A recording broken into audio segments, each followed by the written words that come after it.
Hello, and welcome to the first SOSV Climate Tech Summit. My name is Sean O'Sullivan, and I am the founder and managing partner at SOSV.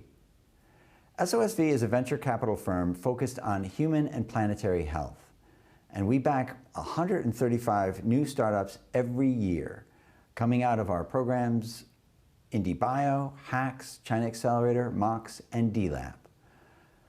For over 10 years, SOSV has had a strong focus on climate tech. Earlier this year, we published the Climate Tech 100, a list of our best companies in the climate tech category. As we studied the list of more than 700 investors that invested alongside us into these companies, we realized that very few of these were repeat climate tech investors. In other words, the vast majority of venture investors have yet to really dig deep for climate tech startups.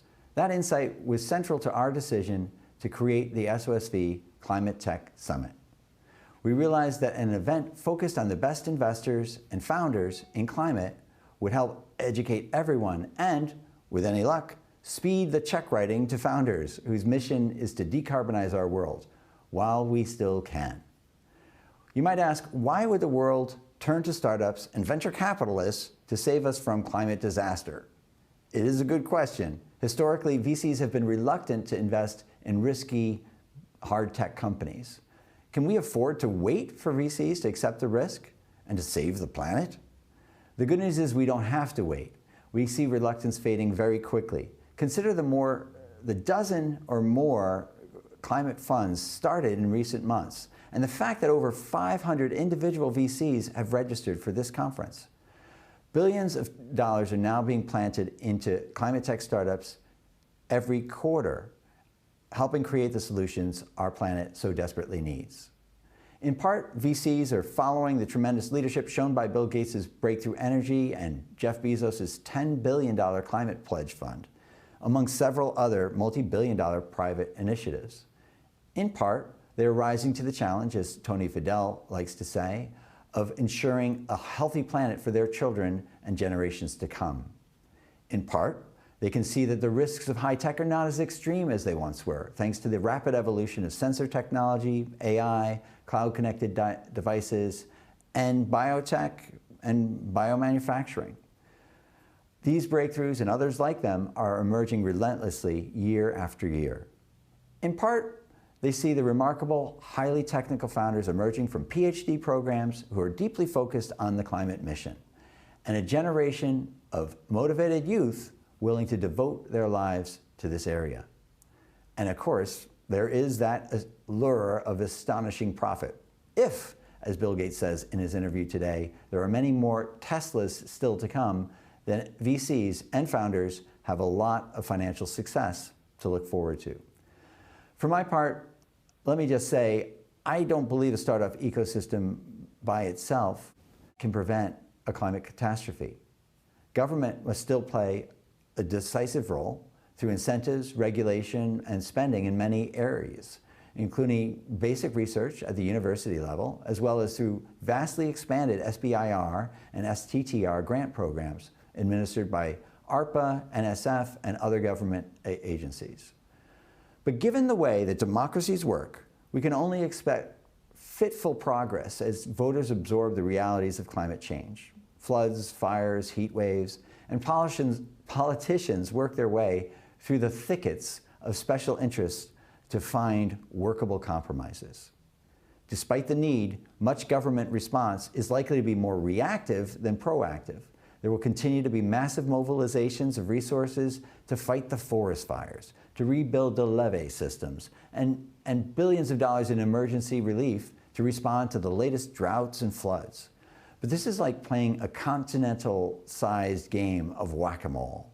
We cannot get out of this climate crisis without significantly decarbonizing the atmosphere. There are literally hundreds of industries and billions of consumers that they serve that must fundamentally change in the years ahead.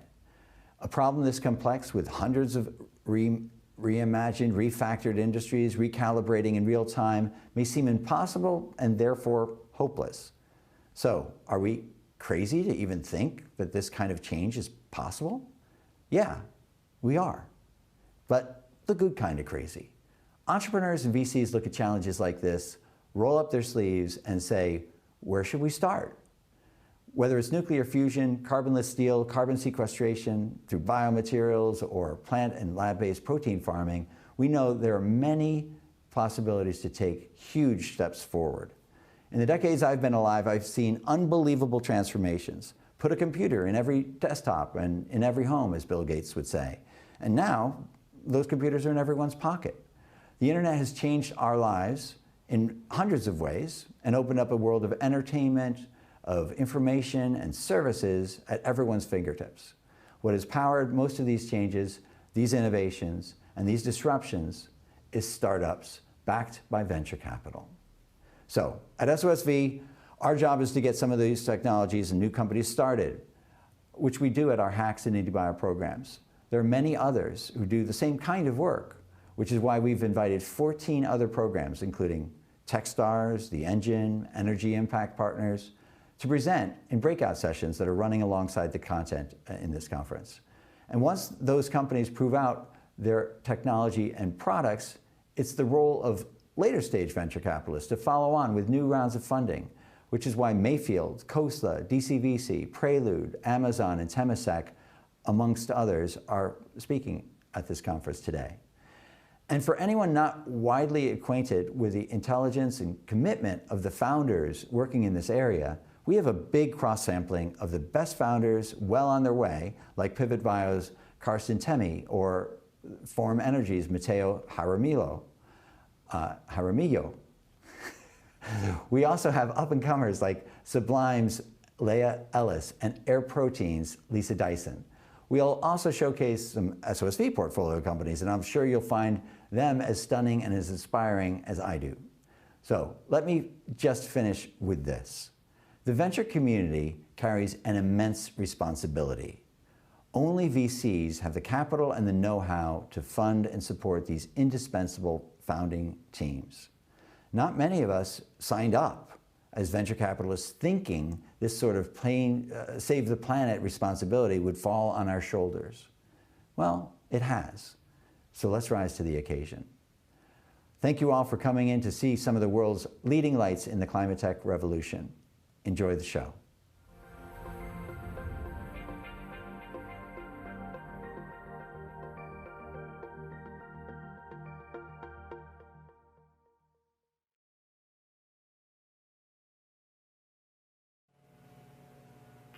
Thank you, Sean. My name is Gwen Cheney. I'm a partner at SOSV. I work with founders in our IndieBio startup program. I'll be your host for the next 2 days. Welcome to the SOSV Climate Tech Summit. We have over 3,600 attendees registered, and for the next 2 days, we will run from 8 a.m. to noon Pacific. There are 4 tracks during the summit organized on the left side of your screen. The main stage will be started today by Bill Gates. If you're listening to me, you're on the main stage. The main stage talks will be available after the summit on demand. Sessions are live presentations with no replay from 16 top funds and organizations in climate tech. The first one is from the National Science Foundation, starting at 8:30 a.m. Pacific. To join, click the sessions link on the left side of your screen. Networking will intro you to another attendee for 3 minutes. The networking area will remain open between day 1 and day 2. Please remember to fill out your profile. If you click on the name of an attendee, you'll see the option to request a one-on-one. Expo is where you can meet the 85 early-stage climate tech startups. They're organized by category. The expo will also remain open between day 1 and day 2. Only the chat option will close. Now, let's get the show started. Our first speaker is none other than Bill Gates. Moderating this conversation is Amy Harder, executive editor at Cipher, a new publication by Breakthrough Energy. Amy has previously worked at Axios and the Wall Street Journal. You can sign up at ciphernews.com and follow her on Twitter at CipherClimate.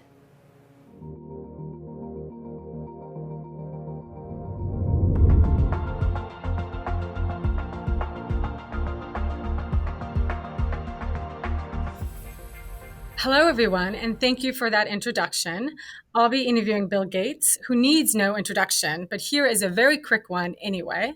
Most of the world knows Bill as Microsoft co-founder and co-chair of the Bill and Melinda Gates Foundation. As most of you in the audience are probably aware, he's also founder of Breakthrough Energy, a rapidly growing network of investment vehicles, philanthropic programs, policy advocacy, and other activities committing to scaling the technologies we need to reach net zero emissions by 2050. Bill, hello. It's great to see you again. Hi. So you've had decades of experience across such different areas of society and technology. What makes clean tech investments uniquely different and arguably the most challenging than everything else you've done in your life? Well, the physical economy, including making paper, plastic, steel, cement, is very well developed. It's been optimized literally over centuries. And for the rich countries, the R&D on changing those things is extremely low. You know, it's not where hot shots go. They go and work on software or financial markets or perhaps new medicines rather than immersing themselves in cement or the making of cement. And so we're turning to these areas and adding this gigantic constraint that they can't emit any greenhouse gases. We're having to reinvent, rethink something that hasn't changed much and hasn't gotten many resources, and it's actually very conservative. The reliability of steel, cement, super important, and the numbers involved are very large. The number of factories that we have to change, but we're barely started because our metrics had us focus on the easy stuff. Now, people are recognizing finally that to get to zero, you have to do the hard stuff, not just the passenger cars or a little bit of renewable generation. So many venture capitalists remember the clean tech boom 1.0 that burst about a decade ago. I think it's safe to say we're in another clean tech boom. What are the risks that this one could burst too?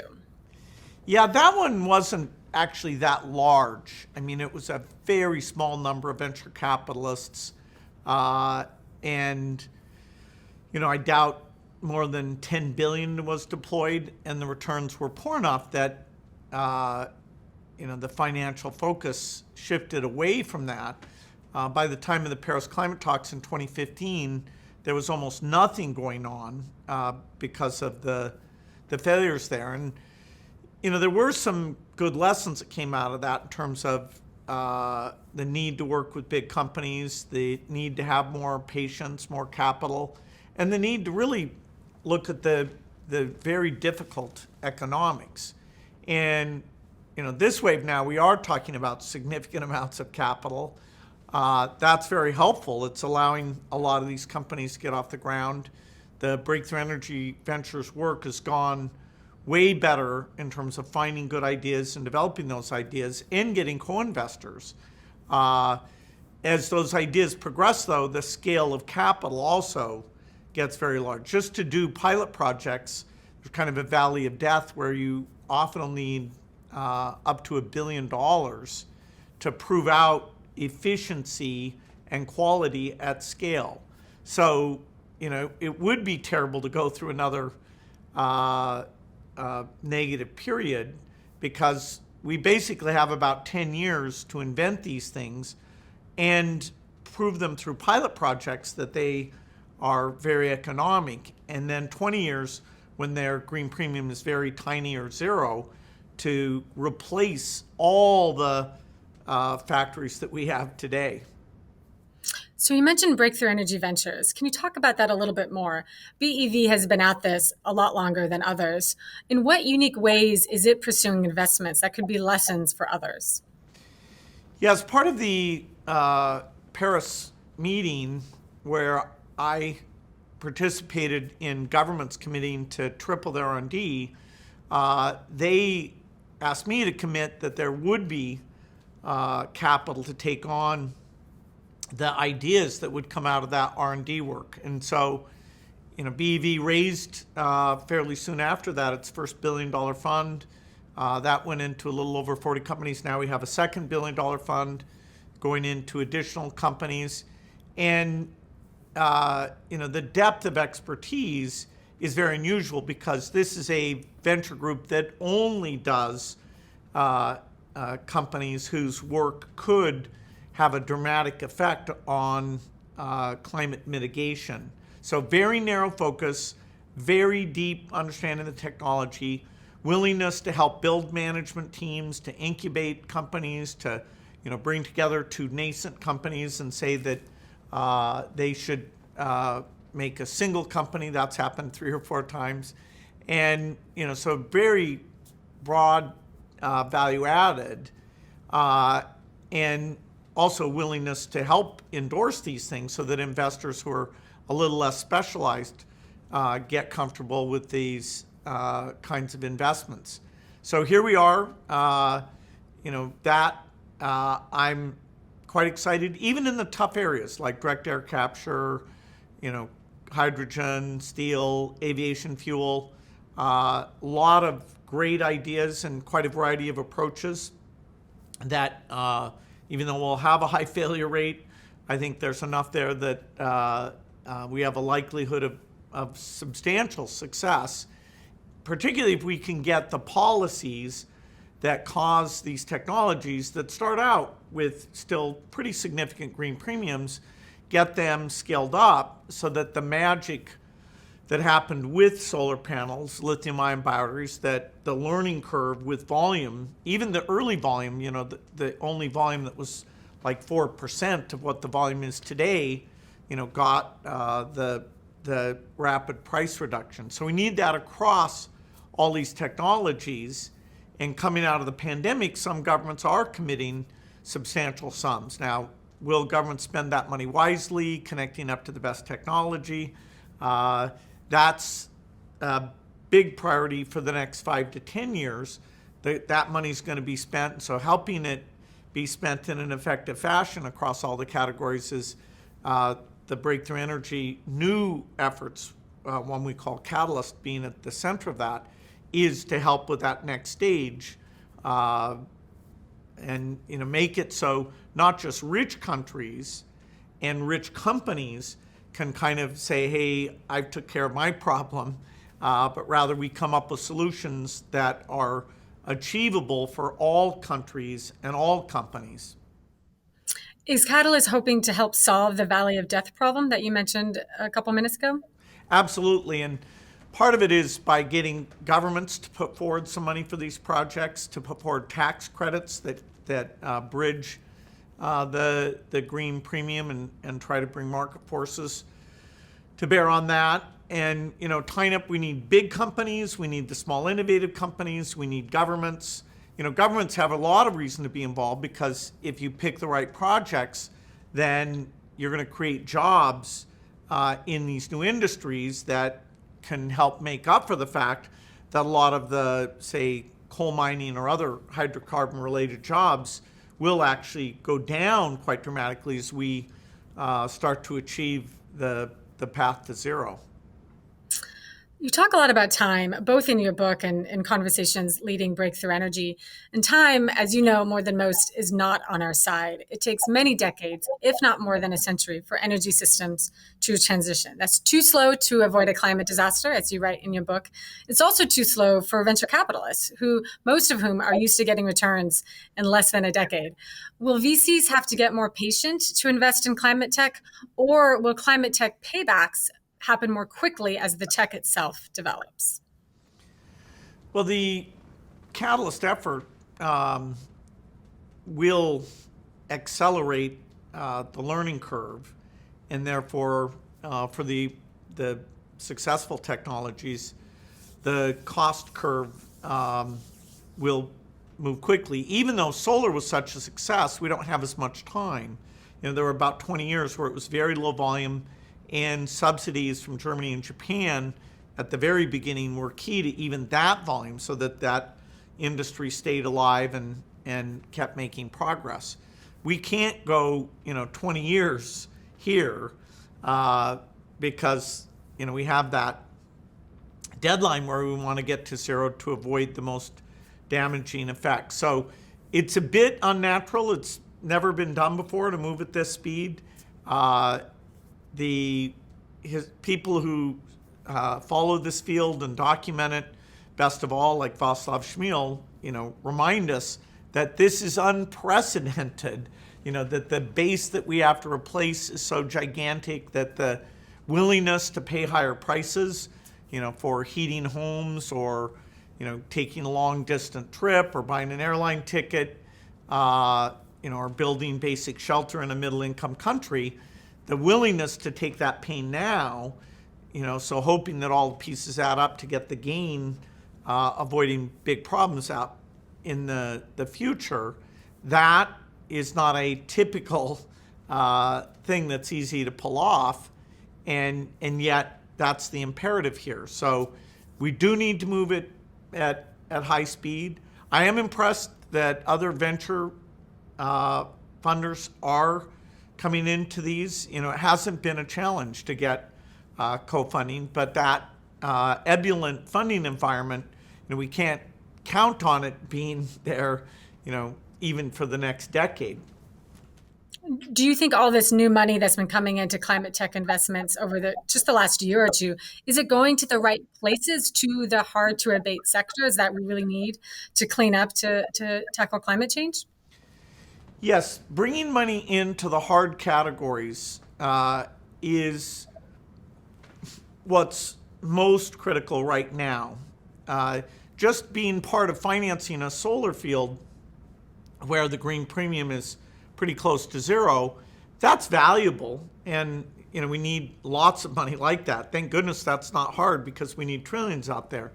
We need billions or tens of billions in the hard categories. And so the fact that a combination of venture or other private capital, private companies like the partners, the 7 inaugural partners for Catalyst, they're bringing in, some cases as much as $100 million.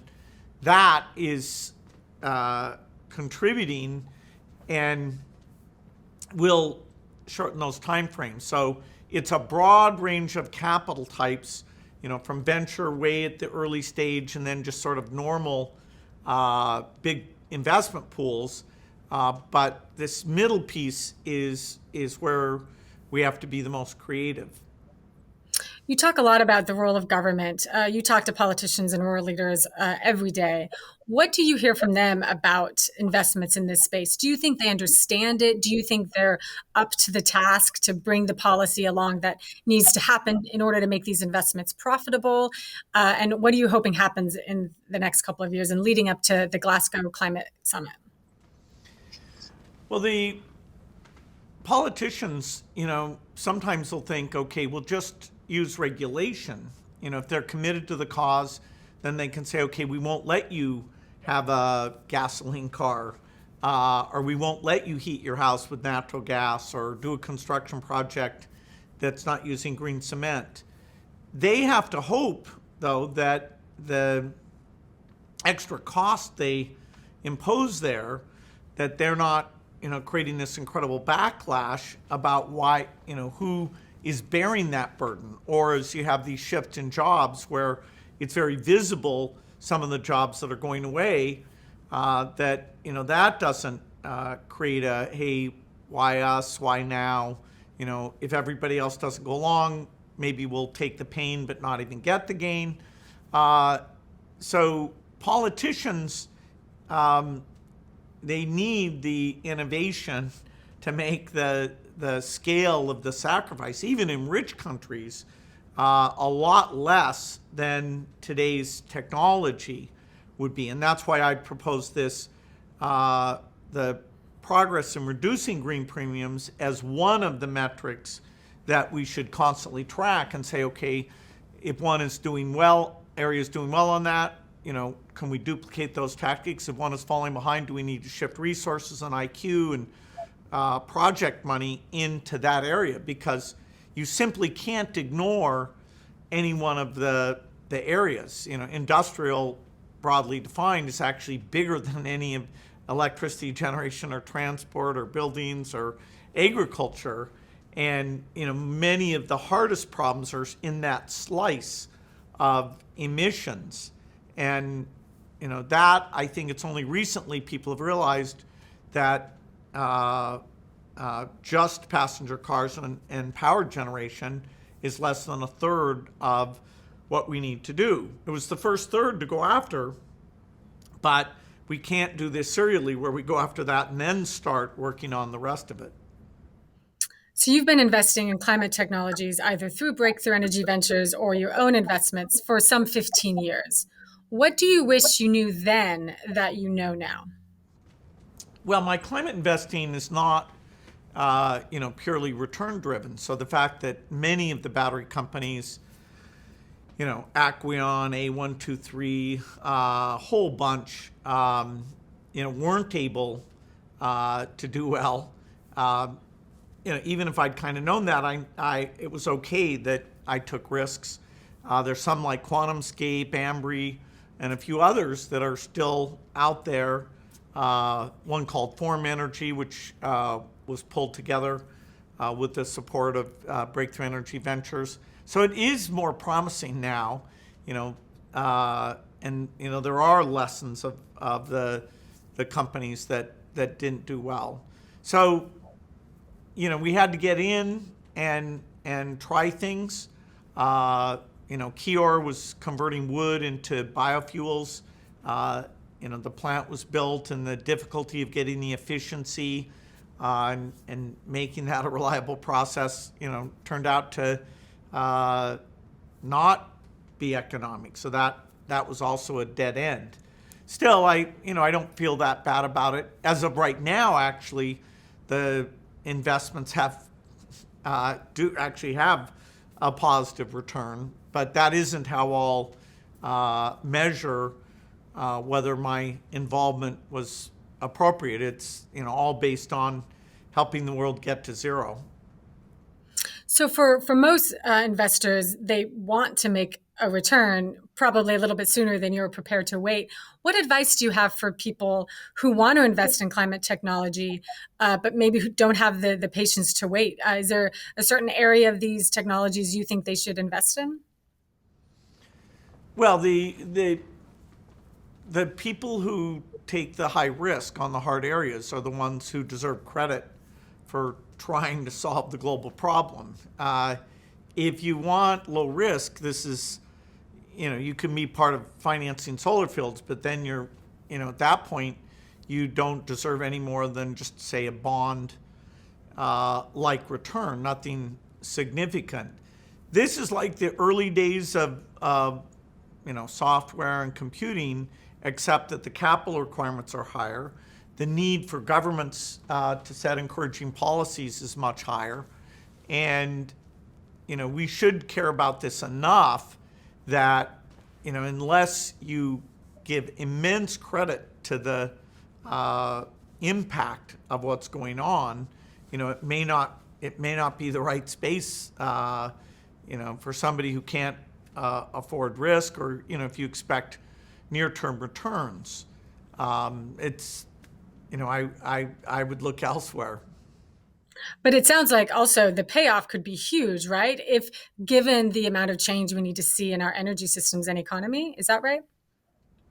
Yeah, for the winners, anybody who invested in Tesla is feeling very smart because they got the impact that they're pioneering high quality electric cars, which is, one step towards passenger cars having zero emission, along with getting the electric grid that they're connected up to be zero emission and have the additional capacity, because that's a meaningful additional load. So yes, there will be, 8 Teslas, 10 Teslas, and only one of them is well known today. So if you pick well, there will be, Microsoft, Google, Amazon type companies that come out of this space. But there'll also be, the hundreds of, like there were in the IT space. Being careful about the ones that we give more capital to are the ones where at the lab level, as much as we can, we prove out what the economics are going to look like. That's, an exercise for investors to be very careful. Some things can be proven out at the lab level. Some things like, nuclear fusion, nuclear fission, even some of these storage things, until you build, projects that are hundreds of millions, or in the case of nuclear, billions, you're not quite sure whether you're going to be able to contribute or not. I want to end with a really quick lightning round question, Bill, for our final question. When it comes to investing in climate tech, what is exciting you the most right now? The agriculture space, which if you'd asked me 5 years ago, I would have said is every bit as tough as the industrial space. I'm amazed at the variety of companies and good ideas there. The scale compared to mainstream agriculture is still tiny, but I really do see the costs are coming down, the quality's going up. So that whole category is quite impressive to me. The fact that even in the tough areas now, there's 4 or 5 different approaches. Clean hydrogen, direct air capture, steel. Although a lot of the steel ones are dependent on getting clean hydrogen that's very, very cheap, like $1 a kilogram. There are a few other approaches, but that you'd have to say is where most the bets are. So we're covering the space of problems. I don't have a single thing that there aren't companies, someone who's very committed that they think they've really got the solution, and right now their access to capital is very, very strong. We created an early stage program, which we call Fellows, for people who have ideas that aren't ready for ventures type funding. And even there, the number of applicants, even when we restricted it to people working in the tough areas, we had 20 times the applicants, very high quality, picked 17, and now they're off to the races. Well, that's great. I want to thank you very much, Bill, for this great conversation, and to the audience for tuning in. I'll now hand things back to a host at the SOSV Climate Tech Summit.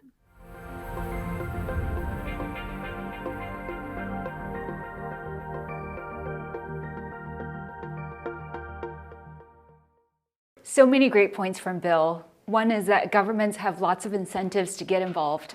Picking the right projects can create jobs in these new industries. Up next on the main stage is a pre-seed investor panel, Getting from Zero to Funded, moderated by David Rowan. David was a founding editor-in-chief at Wire UK magazine. It led him to investing in more than 80 startups and launching both a climate tech and a health tech fund, built on the not-for-profit community he started connecting mission-driven founders called Voyagers.io. He is the author of the book, Non-BS Innovation, Radical Ideas from the World's Smartest Minds.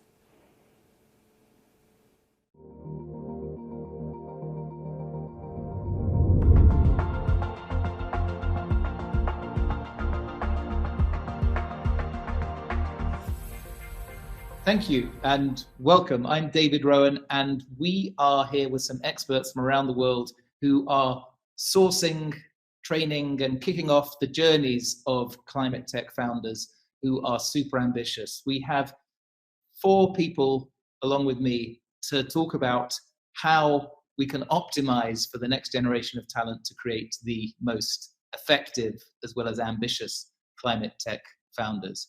And I'm going to go straight in and introduce the 4. We go first of all to Somerville in Massachusetts in the USA, to Emily Reichert, who is CEO of Greentown Labs, which is a non-profit ecosystem for climate tech people. It's the biggest climate tech accelerator in North America.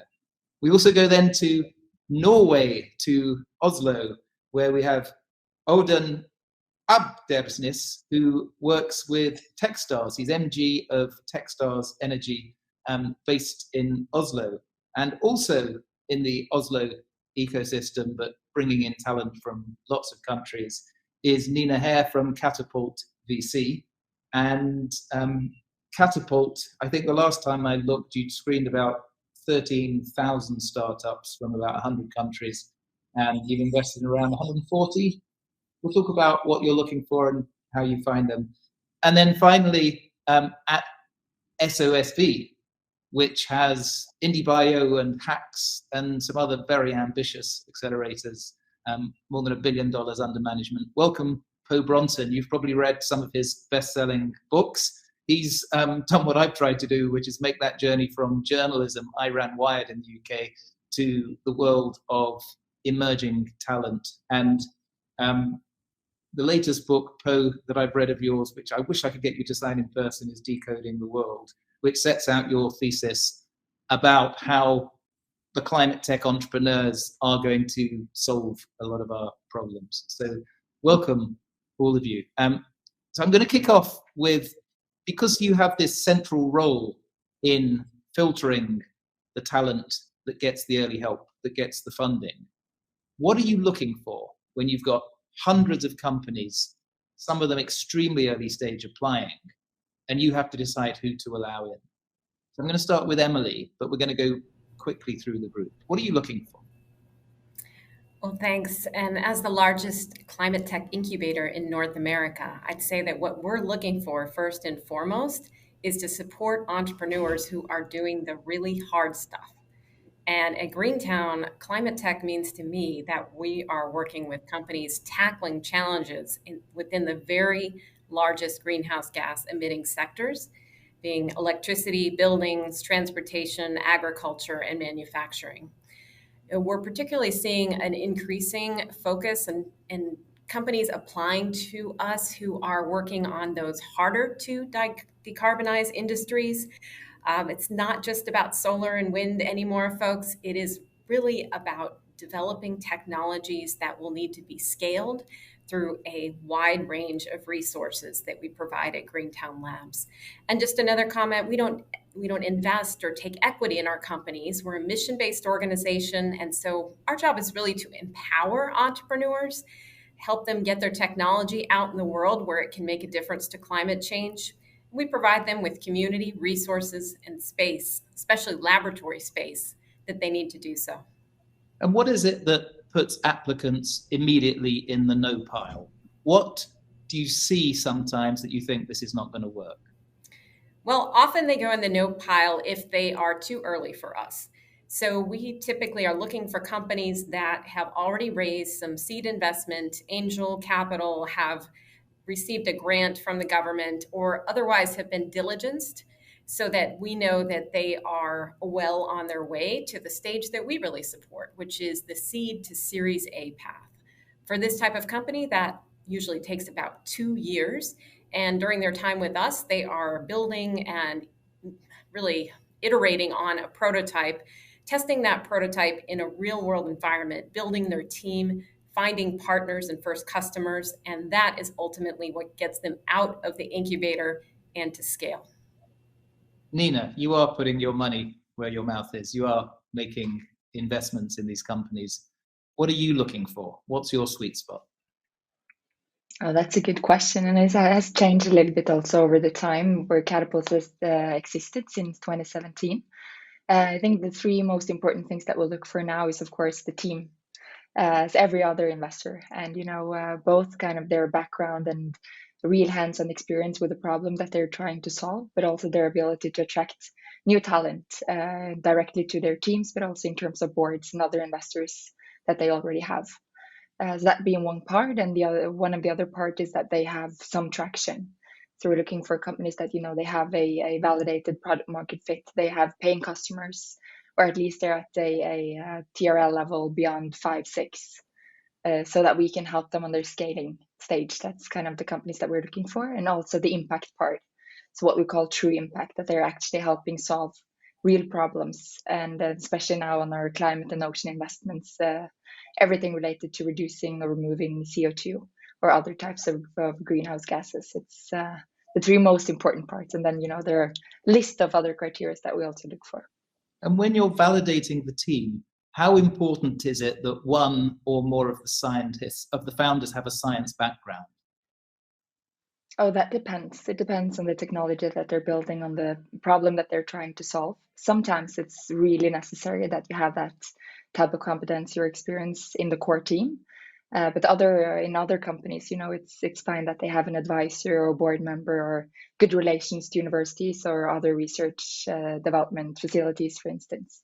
So it depends. It's hard to say that it's either or.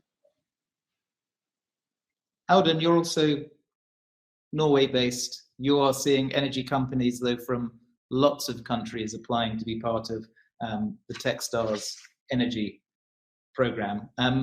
What works for you? How do you differentiate the ones that you think are going to make it from the others? Good question. Techstars is maybe one of the world's biggest accelerator networks with 50 programs all over the world. And I run the energy program based in Oslo with Equinor. So this is a corporate funded program. And what's special about this program is that we vet every entrepreneur that applies to us with our corporate partner.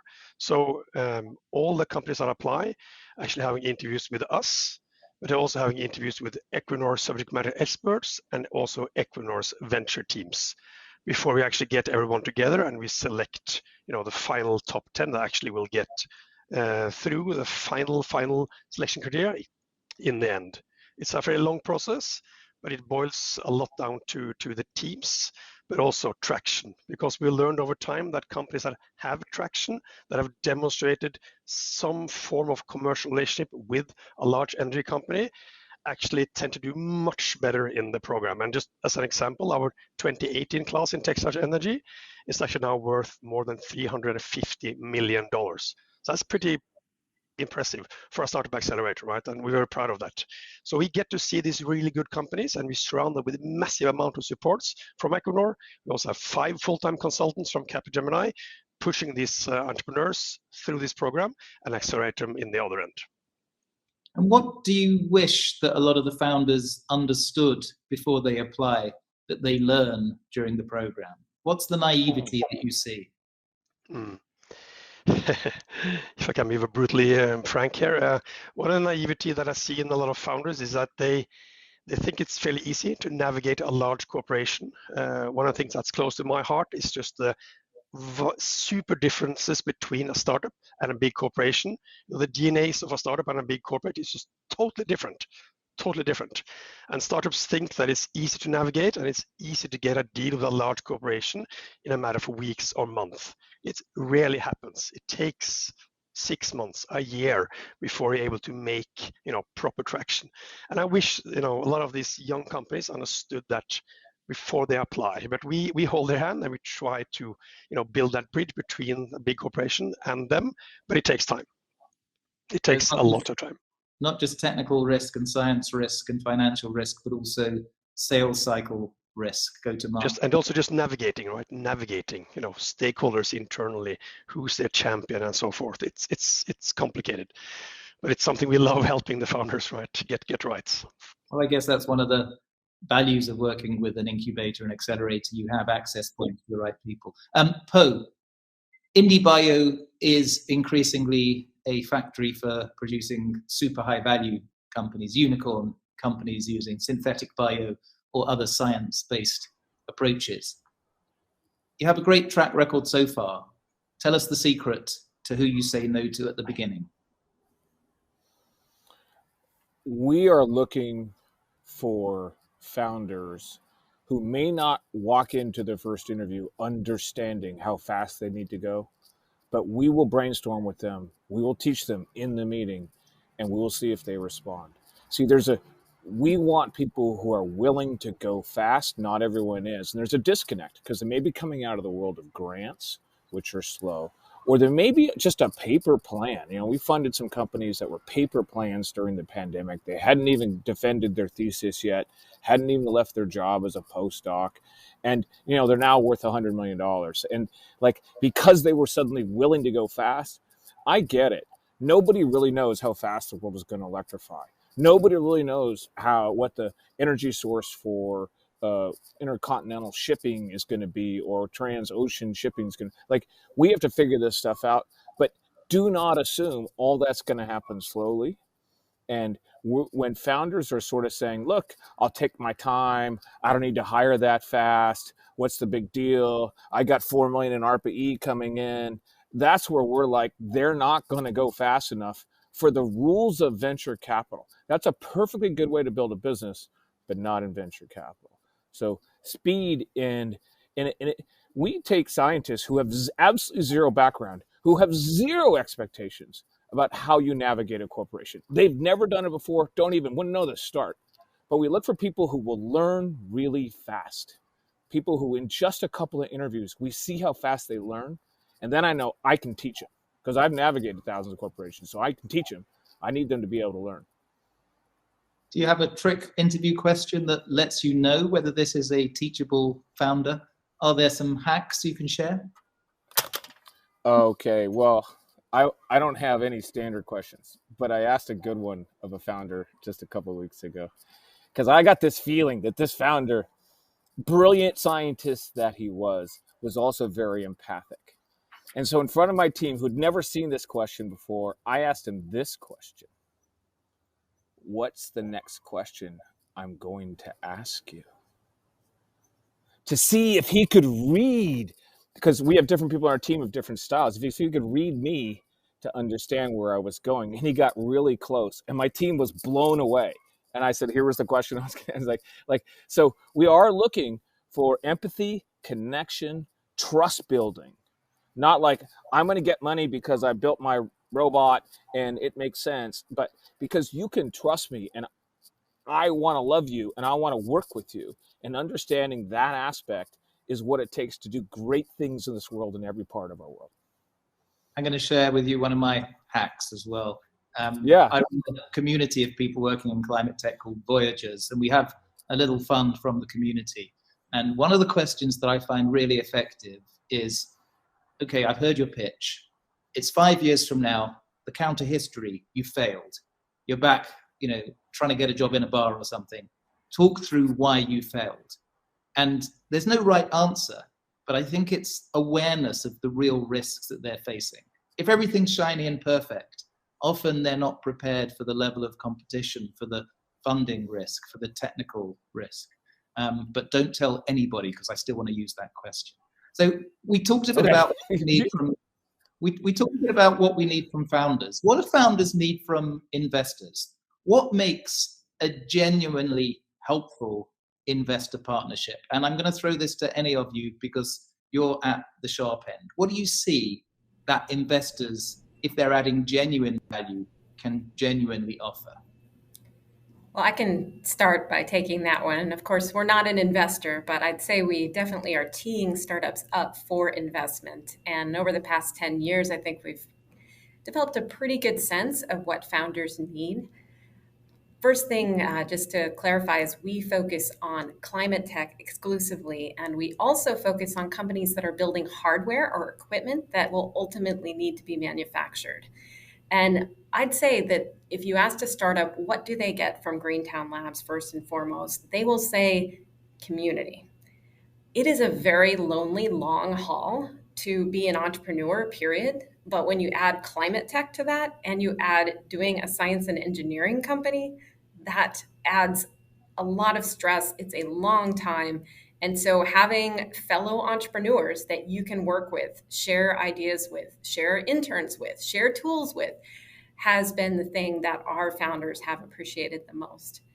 I think secondly, their time is money, to use the simple phrase. And so we provide our startups with all kinds of resources and connections, whether it's software, access to HR, PR, accounting, legal, IP, all of these things we've figured out over the last 10 years who the good people to go to are, who are not going to waste our founders' time.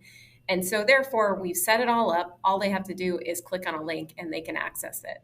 And then in terms of the 3 areas that we see startups struggle with who are building this climate tech hardware, we have specialized programming to address these things. One has already been touched on.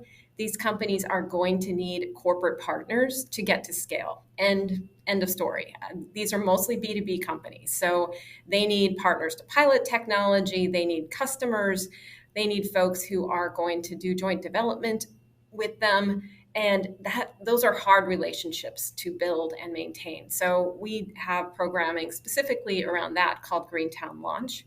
We also have an investor program to get startups ready for investment, Because as the investors on this call, I'm sure will agree, oftentimes you have startups coming to you who don't know why they're asking for the money that they're asking for. They don't have the right pitch to match a strategic partner versus a VC, traditional investor. And so that's a lot of work that we do, and we work with about 400 investors. And then finally, we work with a network of about 200 manufacturers across the state of Massachusetts to help get our companies from the point of machine shop to small volume production. And that's another place that startups often struggle. They don't bring that expertise with them when they graduate from the university. And so it's very important to have that available in the incubator. So Emily, it's interesting you talk about networks and you talk about communities, because I guess it is a pretty lonely world out there building something that maybe science said shouldn't probably exist if you're building nuclear fusion or something really tough. I just took 50 climate tech people for a weekend in Portugal in the wine country, picking grapes and then treading grapes in the giant vats. And that's how conversations start. You get people away from the day-to-day work, you get them trusting each other, sharing stories, and it becomes really powerful. So Nina, you are competing with everybody else because there's a lot more capital coming into this sector now than there has been. I read the first half of this year, $17 billion going into climate tech. You've got funds like TPG putting in $5.5 billion and General Atlantic $4 billion. How do you say we as an investor are going to add real value that differentiates us? Oh, that's a very good question. And I think building on some of the elements that Emily already brought up, so the network effect of being part of Catapult is kind of maybe the biggest value that we bring to the teams that we accept into the program. So we accept between 8 and 12 companies per vertical to every program. And the network of mentors, investors, the community, and the alumni network is the kind of the most important value that we bring in. But I think also coming from more kind of the, not only adding capital and tools through an accelerator program, but also kind of on the human side, understanding and respecting the founders. As also Emily mentioned, founder time is the most precious thing that we have, and really understanding and respecting that and making sure that we build a program around the teams, around the founders, that will actually create more value for them compared if they spend their time just building their business, right? Which is extreme sport to begin with. So it's that balance of being there for them and with them throughout the journey, and not being, a demanding investor, just asking them to spend time on things that we don't even know will take them to the next level. So I think that's at least the mindset that we have in Catapult when we're building the program, and we start to onboard companies way before we start the programs to make sure that we tailor it to their specific needs. And we have seen it before. We have seen most of their challenges and problems before because we have been doing this for many years and throughout many cohorts. And I think that also is something that we bring online with other accelerators, of course, to the companies. And then the impact side, I think being an impact investor in the space of accelerators, we came in pretty early, 5 years ago. Now, it's booming, as you say, capital companies and also programs, which is fantastic because we need more, but it also makes the competition much harder for us. And also then, knowing that the companies are being more picky than what they were maybe 5 years ago, which is good because they need the right investors, they need the right capital and the right network for them to grow.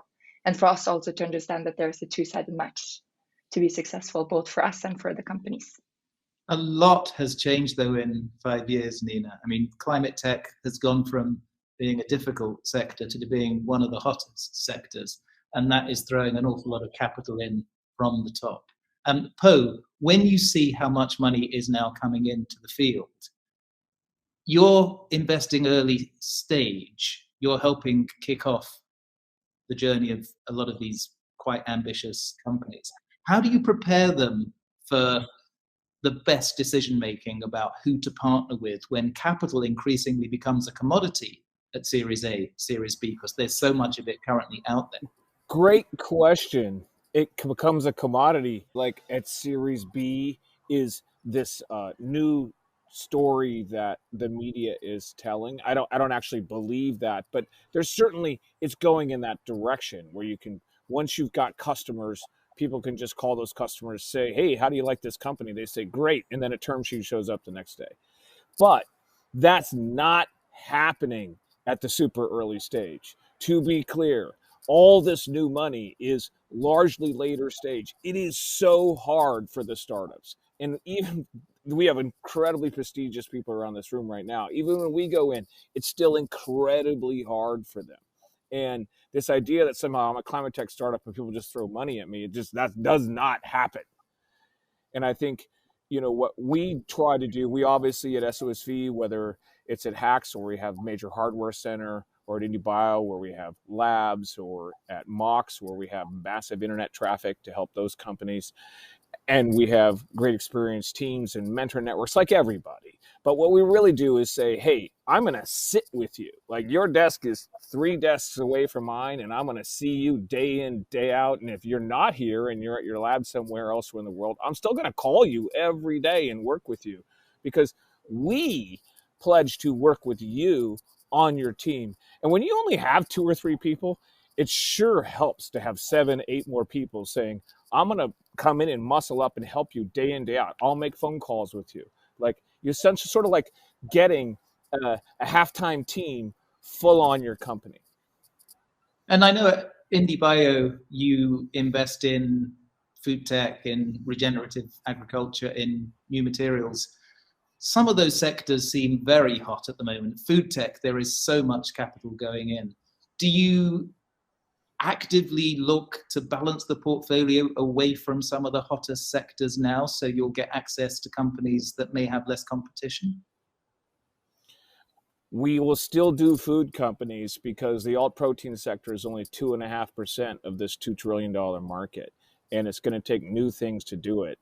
But we'll look for different ways to do it than maybe others who are doing other types of Me Too companies.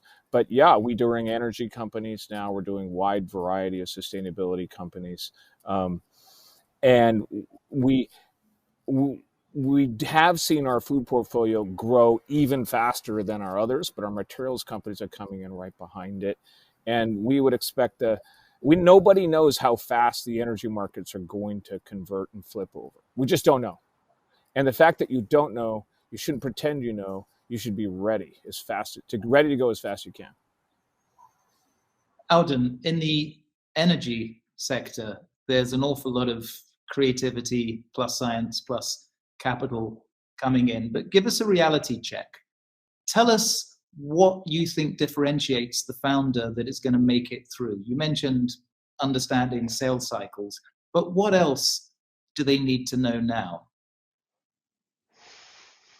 Well, my 2 favorite expressions are intellectual honesty and execute furiously.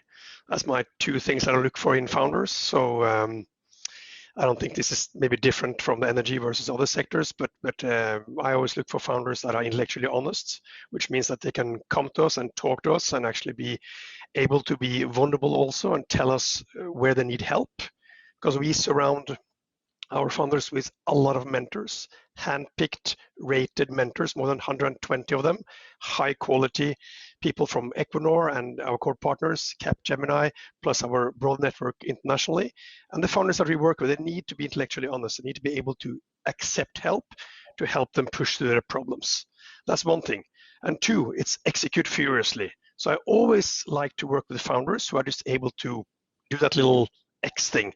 I don't know what it is right now, but it's easy in retrospect or afterwards to see those founders who just push through all the boundaries set ahead of them. And often my job as a managing director of a Techstars program is actually often to clear away the hurdles. So these fantastic founders are able to get into the room, meet the right people, the right connections that we set them up with, and then just take it from there. And they execute furiously. And when you couple execute furiously with an intellectually honest, it becomes actually very potent. And that's the kind of founders that we love to back.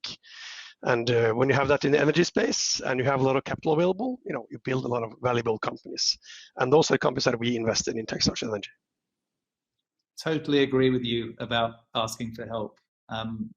In about 100 early stage investments, I've noticed that the ones that seem most likely to make it are those that communicate even the bad news, even the stuff they need, because it's amazing that the ecosystem around them really gets a kick out of making that introduction, out of helping. Nina, a couple of tips from founders that are for founders that are gonna make it through. What do they need? Oh wow, that's a good question. I think the forward leaning, the curiosity, questioning and asking and being open and transparent, as it already been mentioned here. I think that's what we're looking for.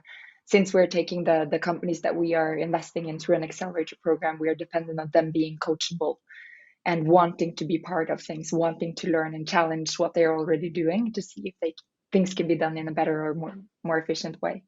I think a prime example of that is in one of the 2019 programs. We had a very experienced founder. He had been both in the VC industry and running accelerator programs for many, many years.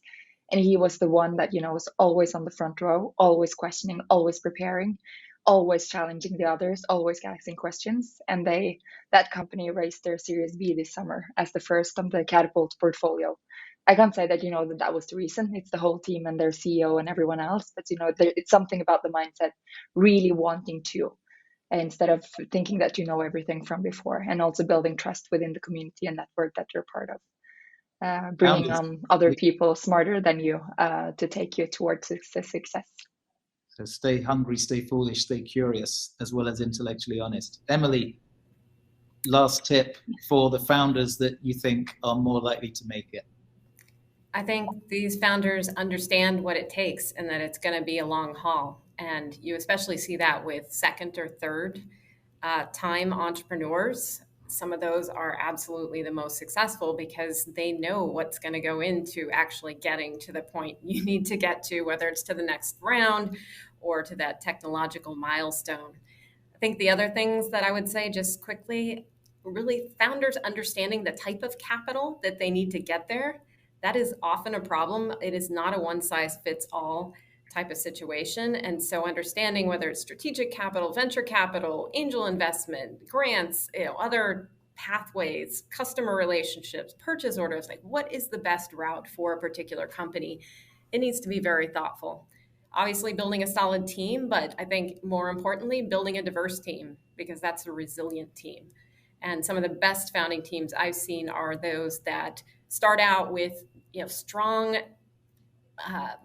strong synergetic, both personalities and skill sets, and sometimes there's a male and a female at the head. Those teams go further faster and they are more resilient. And then finally, I think it's about building for the long haul. You are thinking about advisors, partners, and investors from day one, and you're building relationships toward the time when you're going to need to make that pitch or that ask. So diversity, cognitive, among other forms of diversity. You get the last word, Bronson. What is going to allow all those people now thinking of applying to IndieBio to be a sure thing to be your next unicorn? Come on, a sure thing to be the next unicorn. That doesn't exist. So we're slightly exaggerating. That's like unicorns themselves, man. I get the point, though. Be curious. Nina Heir said it very well. Be curious. Want to learn, and put yourself in the hands of some really good people, and build a team. Build a great team. Everyone says it. It matters even more than that. Well, that was amazing advice. I'm sure you're going to get your inboxes filled. Thank you very much, Po, Emily, Audun, Nina, and everybody who's joined us. Back to the base. Thank you. I'm David Rowan.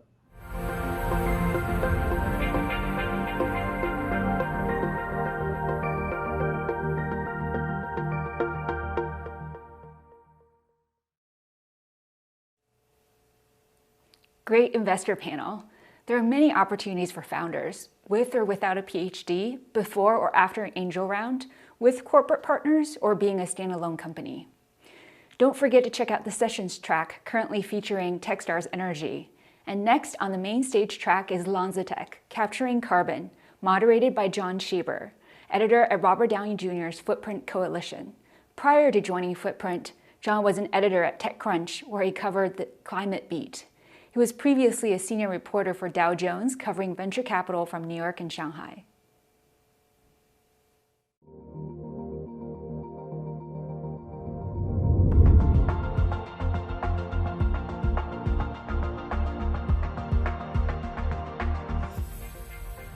Thanks, Gwen.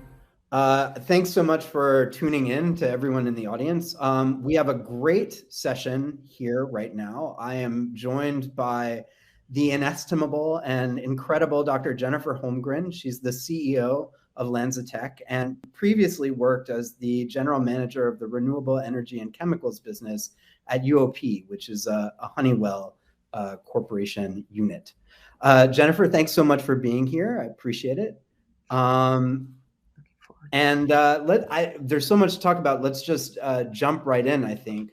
I wanted to start off, you have been in the renewables business at this point a long time. Like, we started talking back when climate tech was called clean tech.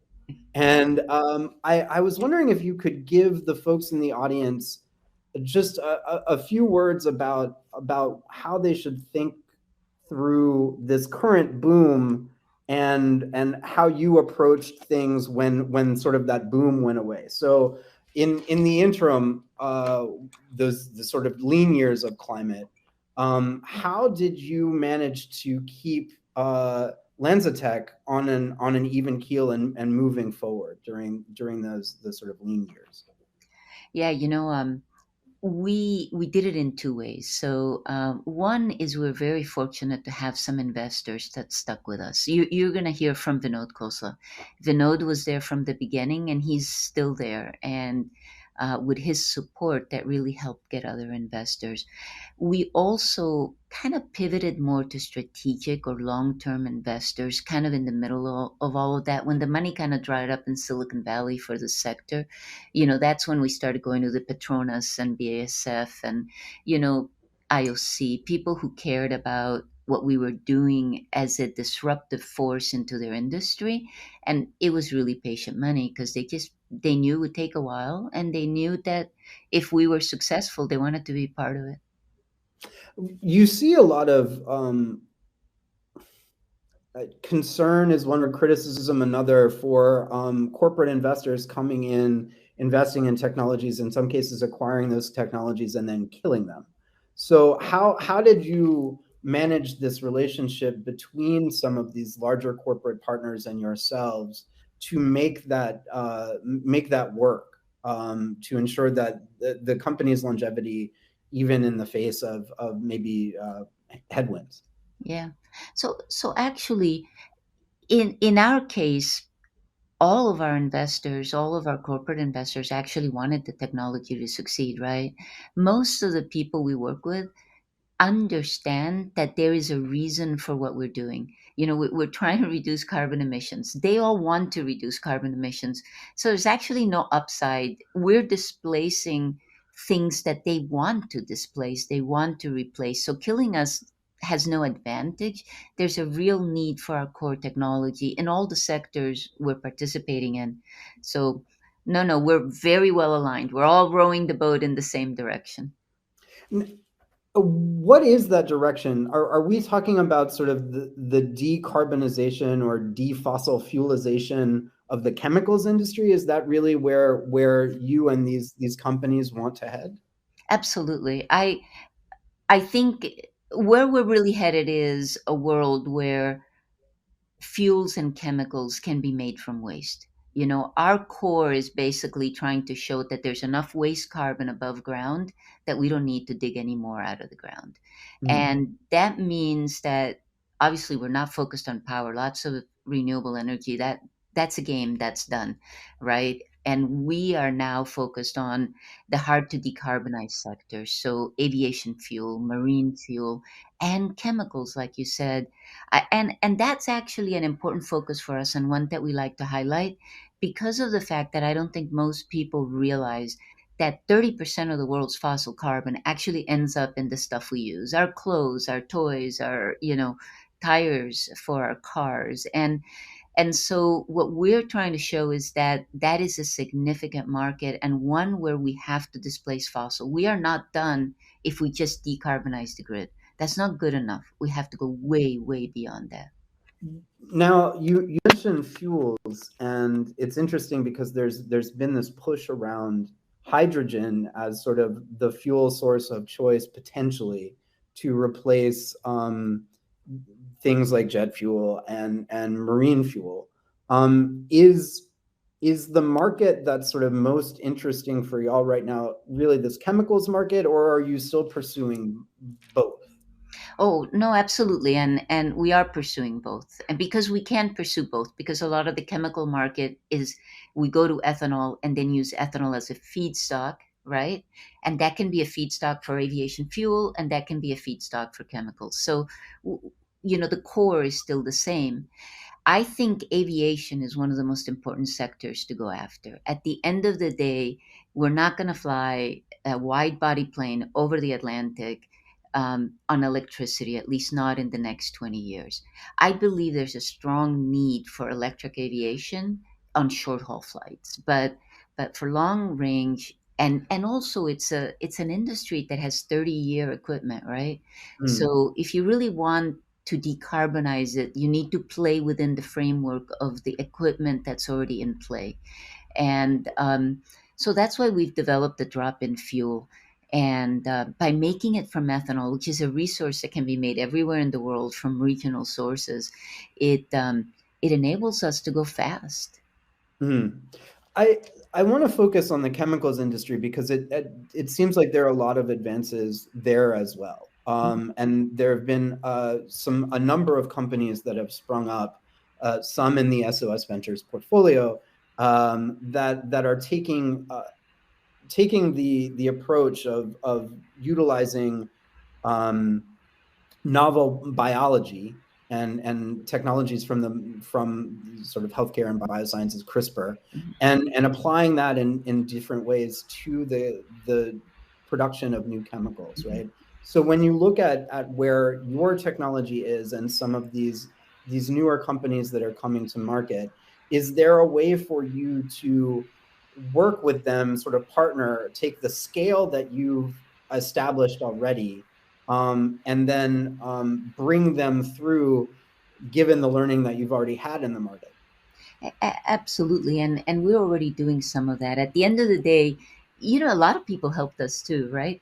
I mean, you talk about CRISPR, we've done a lot of synthetic biology, and we did it on the back of a lot of the biology on sugars, right? And carbohydrates. People knew how to modify those organisms, and so we had to modify a gas-eating organism. So we had to port the tools from these types of systems to ours, and we can do the same now. Lots of people in gas fermentation. We have a bioreactor that's really efficient. We've already started to work with others where they bring their organism and we are able to utilize our bioreactor to create a commercializable process. So no, absolutely, there's a lot of synergies with others in the industry, either making chemicals or making food.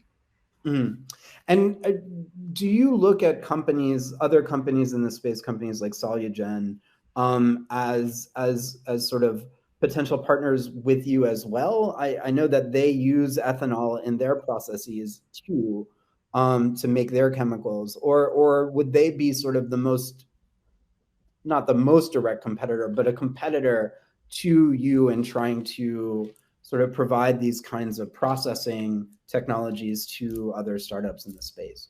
Well, they're quite different than we are. And so when you're different enough, I think there's likely more synergies than there is competition. I also, the fight I want to win is the one against carbon. Okay, that's the fight I want to win, and what that requires is lots of people to be successful. So what we all need to do is create success for all of us. There is plenty of room. If the world uses 100 million barrels of petroleum equivalent per day, there could be 100 Lancetechs, and we, Right. So I'm all about partnering. At this point, you talk about the 100 million barrels that get used every day. How much of that can be replaced by technologies like LanzaTech? Should LanzaTech be able to scale? Like, is it really just money at this point? Do you need to access public markets, get that money, build the plants, get and sort of the more plants you build, the easier it is to swap out? Yeah, so what I would say is we've really focused on the licensing business in part so that we could go out quickly, right? We've got about 6 plants now under construction. And I think that's a really, really important point is by licensing, we're able to leverage the big companies' capital and balance sheet. So that allows us to go faster. We do want some of these plants eventually on our balance sheet because we do need to have more control of the products that are being made. But frankly, um, I capital and rate at which we scale, not scale to first commercial, but rate at which we can build out plants at the same time. So we're looking at things like doing modular equipment delivery, etc., which will allow us to build faster. So we want to take 3-year cycles to 18-month cycles. That's really the goal. And we can do that. We're working on that now. How much of the existing infrastructure can be converted, right? So part of the problem is like it takes a while to build stuff, a lot of time to build stuff, especially stuff at the scale that we're talking about. So is this an area where you're going to see in the same way that people have decommissioned, taken decommissioned coal plants and converted them into, sort of next generation power generating infrastructure using batteries and solar or renewables? Is there going to be this same kind of conversion process as these fossil fuel elements get retired? Yeah, that's right. And there's two ways I think about it. Okay, so first of all, there is some chemistry we have to displace, right? If 15 years from now refineries look like they do today, we're going to have a problem, right? So we're going to need to displace some of what they're doing. But there are also synergies in chemical production, right? If somebody's already taking ethylene to MEG, the monomer, to then take it to PET, the polymer that we all use in polyester, we could bolt on an ethanol to ethylene plant in front of that, right? So now we're going to leverage all those existing chemical producing resources. And so, but I also imagine a transition, John, where we won't have access to all of the same assets. And the reason for that is, a lot of the petroleum feedstocks, petrochemical feedstocks go to make gasoline, right? As we wipe that out, as we remove some of the diesel, right, there's going to be less naphtha, there's going to be less of the things that feed into the chemical business. And so eventually we're going to have to use distributed production with biology to selectively make exactly the chemical you want. And that's the future we want. That's what we're trying to create. How much of that is reliant on, or where do more efficiencies come into the process to make this more attractive for people? So is it in the evolution of things from cellular to cell-free? Like, what role does that play in the process and the focus on sort of producing enzymes and proteins rather than like full organisms? Yeah, and cell-free is a fantastic opportunity, right? If you can just use the pieces that do the job as opposed to all the other fluff, like the appendices of the bacteria, right, that they don't need, you're going to be more efficient at moving carbon and electrons around. So that is an important next wave. I absolutely believe it, and we're working with Professor Jewett at Northwestern, and lots of leaders in the field that we've partnered with to try to look at that. Mm-hmm. Given the scale that y'all are at versus some of these competitors, would it make sense for you to shop around for some folks at this point? Is like an acquisition of some of these portfolio companies from firms in the cards? And can I interest you in some potentially? Ooh, all in right. the Now portfolio? we're talking. That's a leading question. Look, we're open to creating success in any way. So we want to grow Lancetech. We need to create value for our shareholders, right? I Right. told you they were patient, but they're not stupid. And so we need to get that. And so what that means is um we need to look at all opportunities. And if M&A is one of them, we will certainly look at it. So show me what you got. Yeah. Would now talking about exits, and I don't want to get too deep in the weeds on the financial side of this, but there was like it's been SPAC mania. It's like SPACs to the left of me and SPACs to the right of me, but I haven't seen a Lanza SPAC. Is that in the cards, or are you finding like the SPAC market to be a spectacular failure for creating long-term value for shareholders and the market? I mean, going public is an important step for a company like ours, right? I mean, eventually we got to become citizens of Wall Street, right? And that makes some things better. I mean, I don't know. The Sunrise Movement might disagree with you on whether we all need to be citizens. I hate to tell you this, and I hope no banker is listening, but you can only fight a system from within. So bring us on. No, but seriously, I mean, we do consider going public, and and I know that if we were considering it seriously right now, I couldn't talk to you about it. So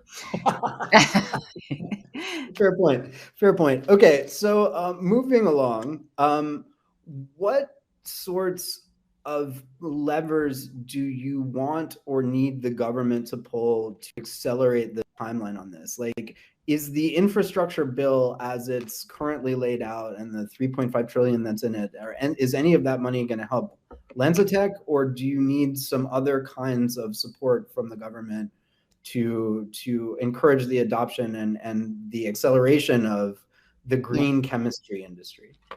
Well, so let's talk about that from a unbiased perspective, i.e., not a Lancetech view, but what the industry needs. So I would say it's extremely important that all legislation be technology neutral instead of prescriptive. If it's not technology neutral, if it's not outcome based, any disruptive technology that comes into play will be left out struggling.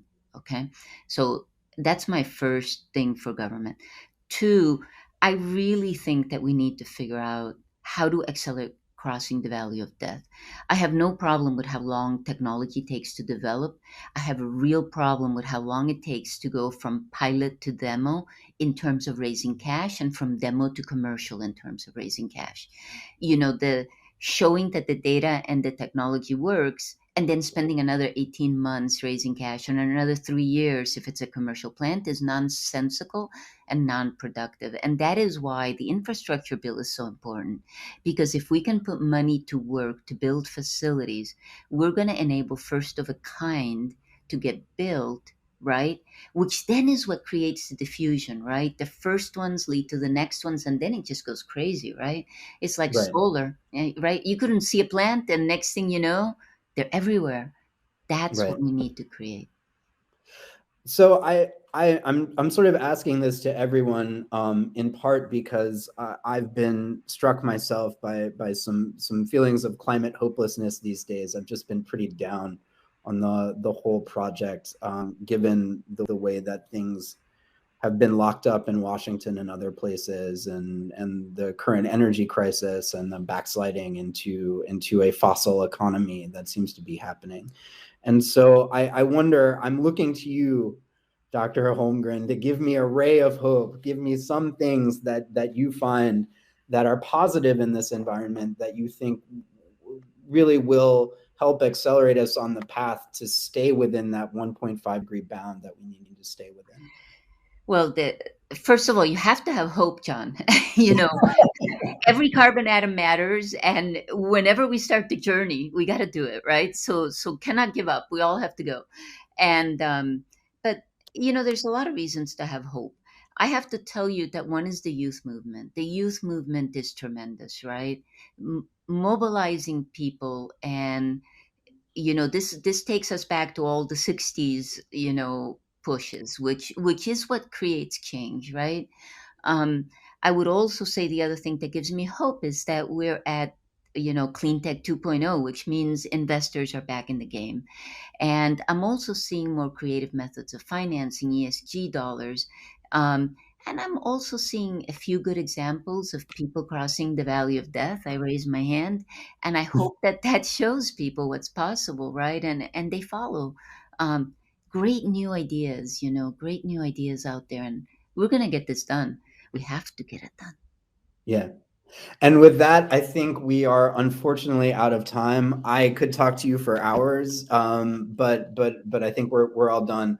So with that, I'll say thank you very, very much for taking the time to chat with me today. Thank you to the audience for listening, and thanks, Gwen, for having me to be able to have this chat. Yeah. Y'all have a good one. Thank you.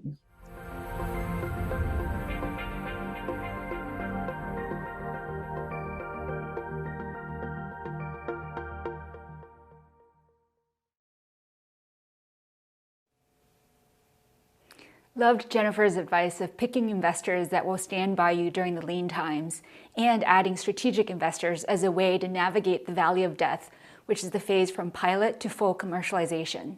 And best line from Jennifer was, "You have to have hope." In the sessions track, you can meet Catapult VC, and up next on the main stage is When Life Gives You CO2. Let's welcome back John Schieber as the moderator.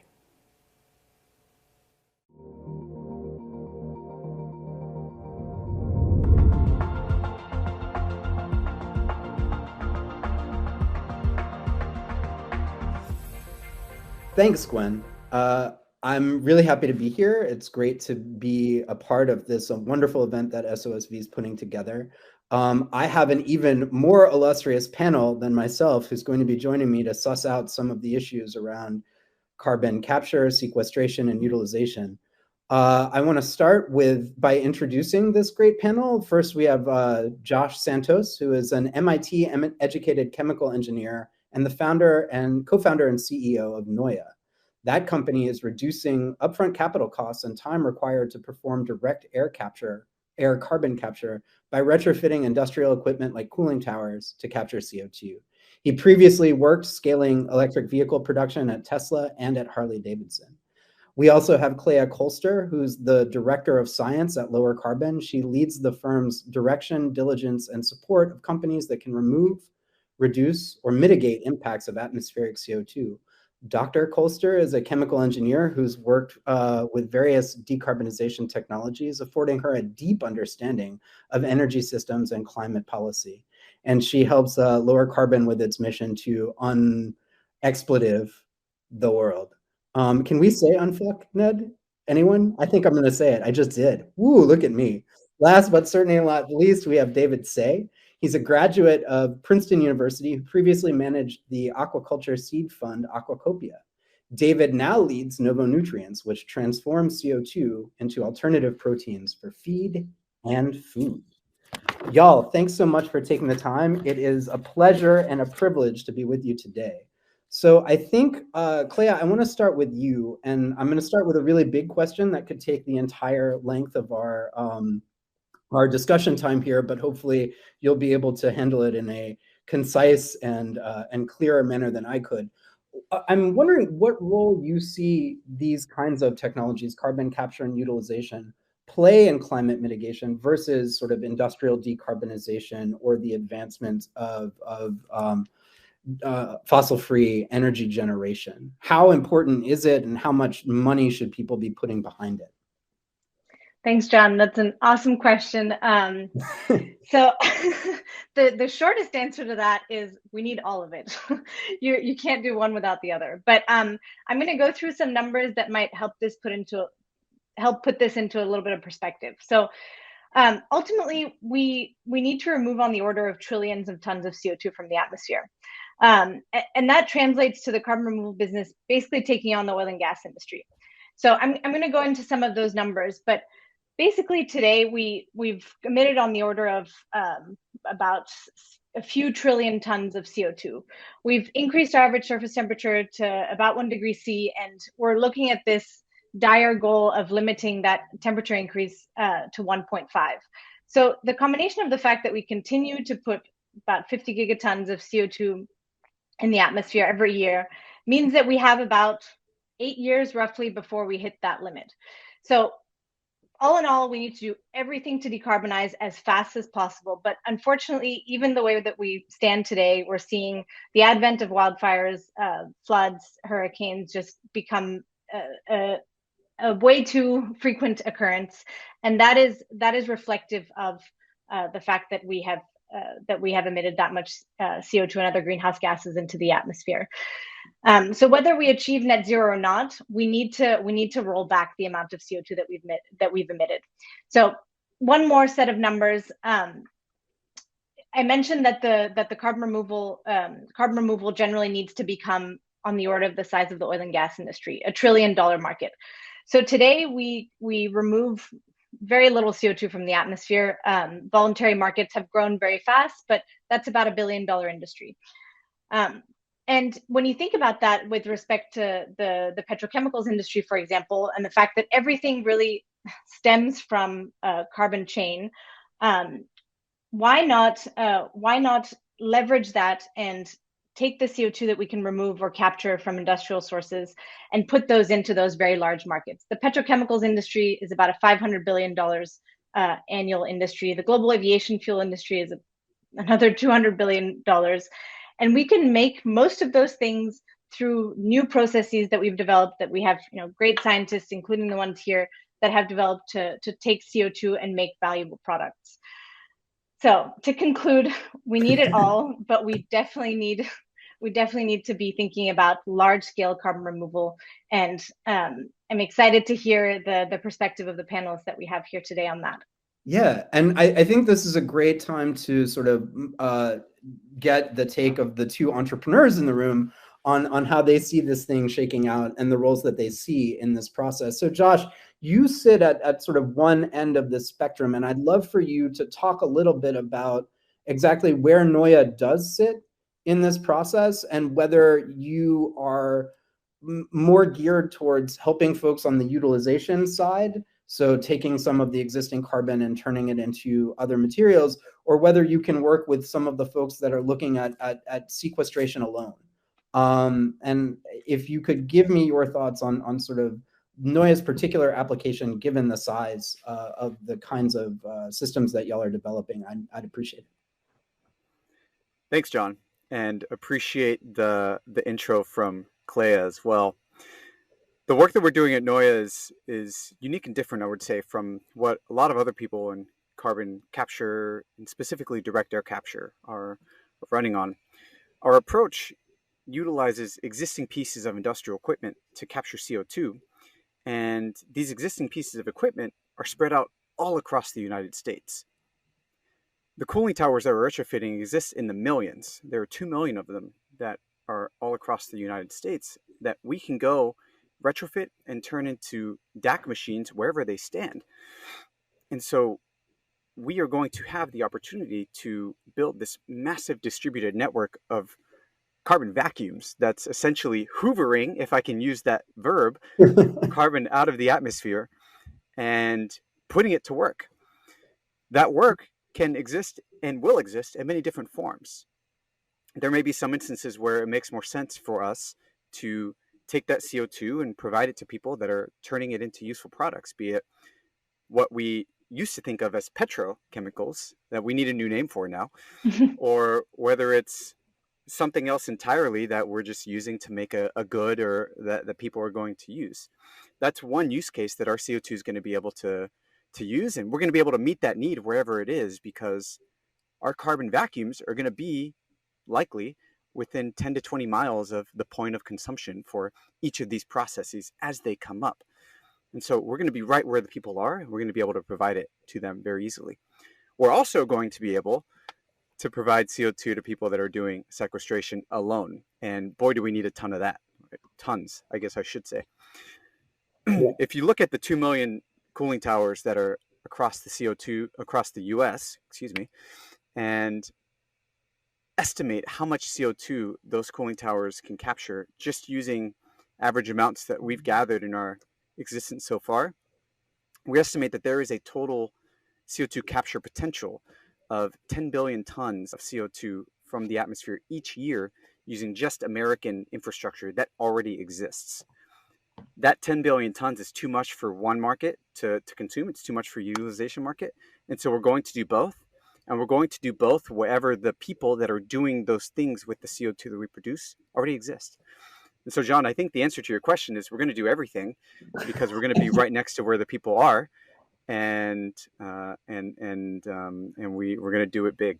Well, you're not going to do everything, right? Because I think David's company is going to maybe take some of that CO2 from you or from other industrial facilities and use that CO2, right? So you're not actually sitting at the point of utilization. You're not going to be making plastics. You're not going to be making proteins. You're going to be capturing that CO2 and then pushing it off somewhere. David, do you see yourself as a potential customer for the CO2 that Neue is capturing, or are you directly on facilities yourself? Are you working on Yeah, so when we think about carbon dioxide, in a certain sense, we're a customer, which we might be to a company like Neue, where we would purchase CO2.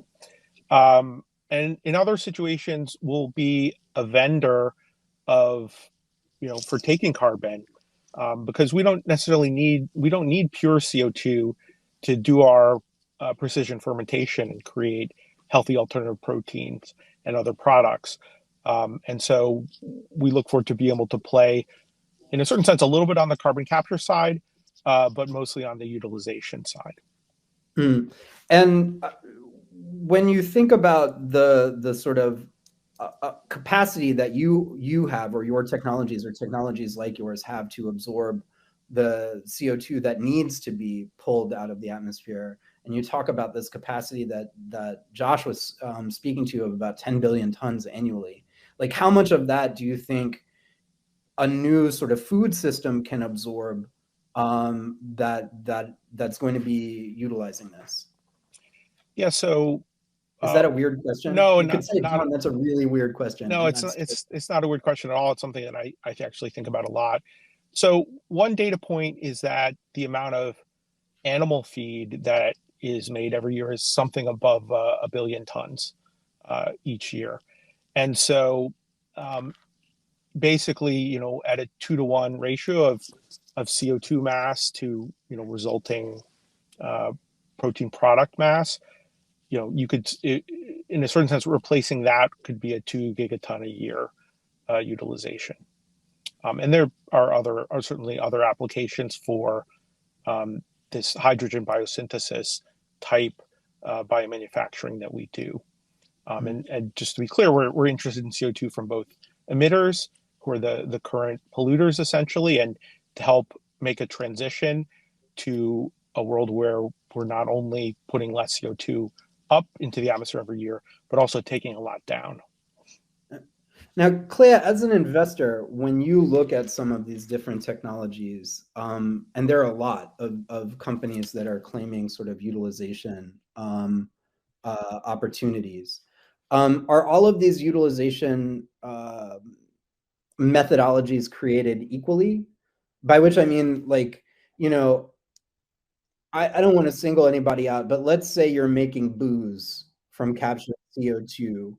Is that like a solution to the climate crisis that people should take seriously? And because anything that's sort of involved in utilizing CO2 and replacing the need for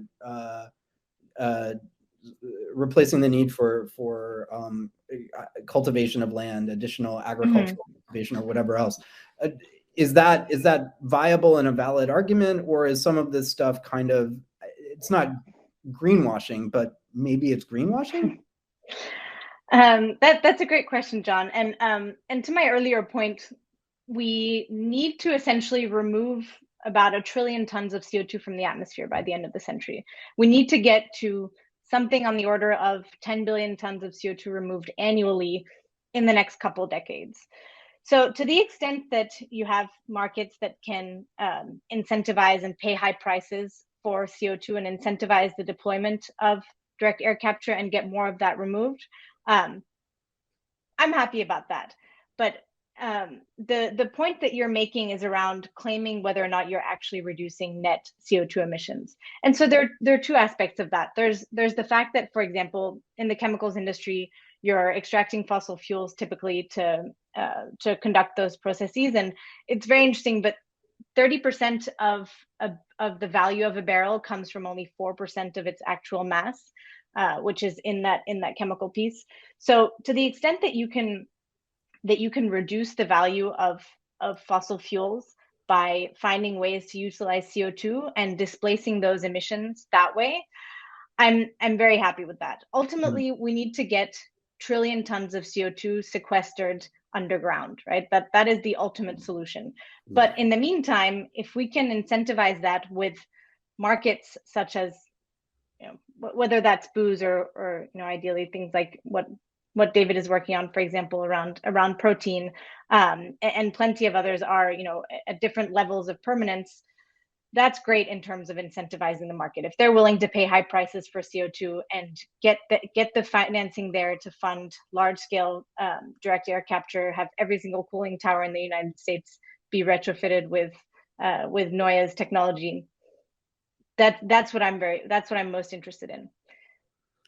And so what role do some of these big corporations that are responsible for the majority of these emissions have to play in the development, propagation, or commercialization of your own technologies?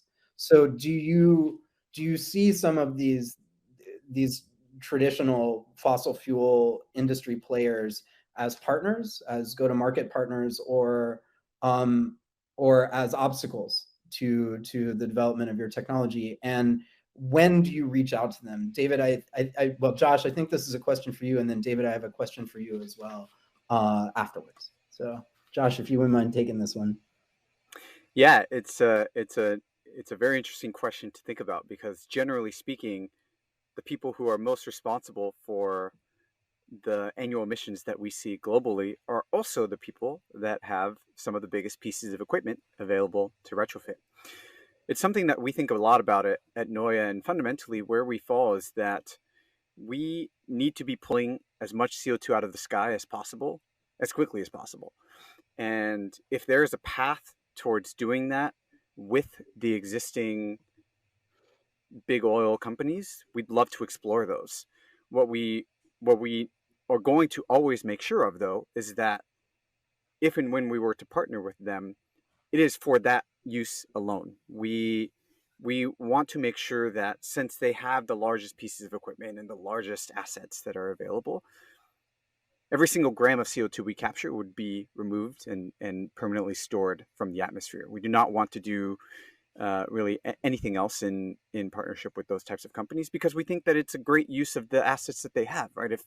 If those assets were previously put to use in things that resulted in tons of emissions that are now getting us into the mess that we're in, then we should use those to undo it, and we should use them to reverse it. We should use that infrastructure to help solve this problem. And so in those ways, we're open to it, and we'd love to explore those pathways and see what opportunities might lie there. And David, a question for you, also about markets or different types of customers, but more sort of on domestic versus international markets and domestic versus international investors. So I understand, correct me if I'm wrong, but I thought you'd taken money from some international sources of capital. And I'm wondering if that means that you're going to be pursuing international markets versus domestic markets.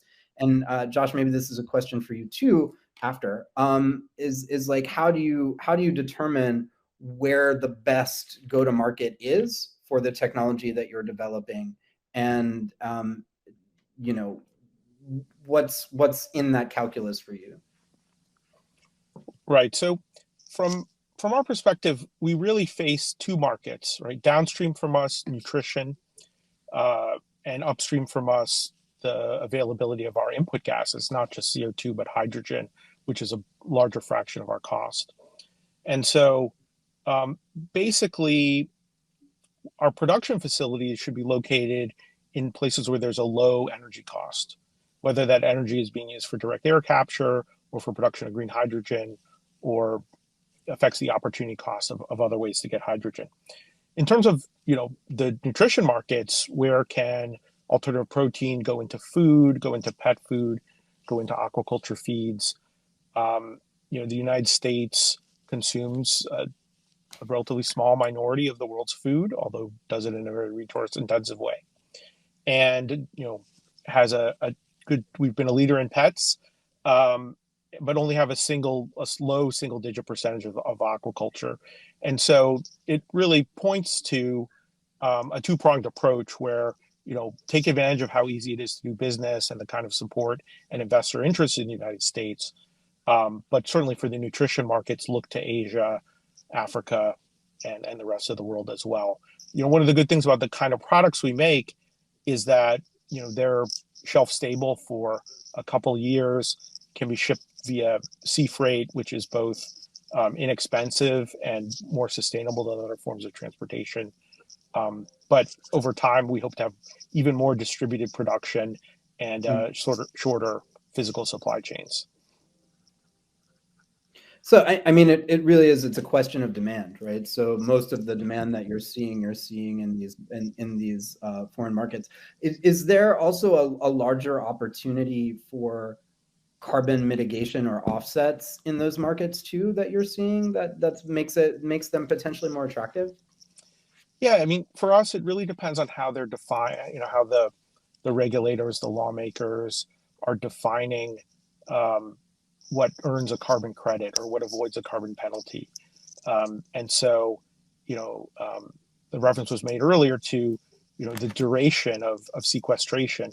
Ours is relatively short. Carbon comes into our system. Eventually, it's released by the digestive system of wherever the nutrition ends up. And so that may or may not qualify under certain regimes, right? In other places, it's clear that enhanced oil recovery, for the oil and gas industry is included, but biological carbon capture utilization may not be. But overall, it's certainly, I think the most important thing at this point is that those kind of trends towards these economic pushes is creating a lot of interest in our technology. And we think that can be a virtuous circle where the more interest and activity we have, the more likely these things will be seen as a good place to do some carbon economy accruing of value. Yeah. And Josh, I mean, you talked about the ability to capture 10 billion tons of CO2 in the U.S. and the sort of vast potential opportunities to slot your technologies onto industrial systems here in the States. But I would imagine that the global market also presents an equally large, if not larger, opportunity in places like China, India, huge industrialized countries as well. How do you go about sort of determining which market makes the most sense and where you can have the most impact? I almost wonder if, given the different sort of power mixes in some of these places, whether looking to China to deploy quickly first would have an outsized impact from a mitigation perspective. Yeah, I think that is something that we've absolutely considered, and you're right in that cooling towers are not an American-only piece of infrastructure. They're quite common. As it turns out, other people also need to cool things down. It's not just us. And so we recognize that there's tons of opportunity available, and we've been talking to at the early stages of talking to companies that exist all across the world, whether that's somewhere in Europe or different parts of China and India. We're talking to folks all over the place. I think fundamentally where it really comes down to is, where is that demand for the end-to-end solution going to be strong enough for us to be able to build and scale quickly? And that includes not just going out and finding the customers, but also going out and completing the implementation and actually getting the retrofits that we need to put into the ground.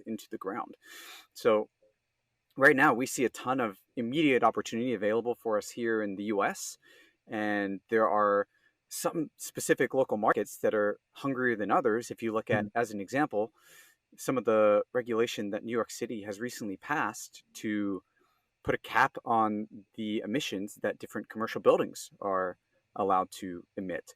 That has forced a lot of people to start looking for additional solutions. And we've had lots of great conversations just come out of that alone. Right. And there are many other cities across the country that are also looking at something like this.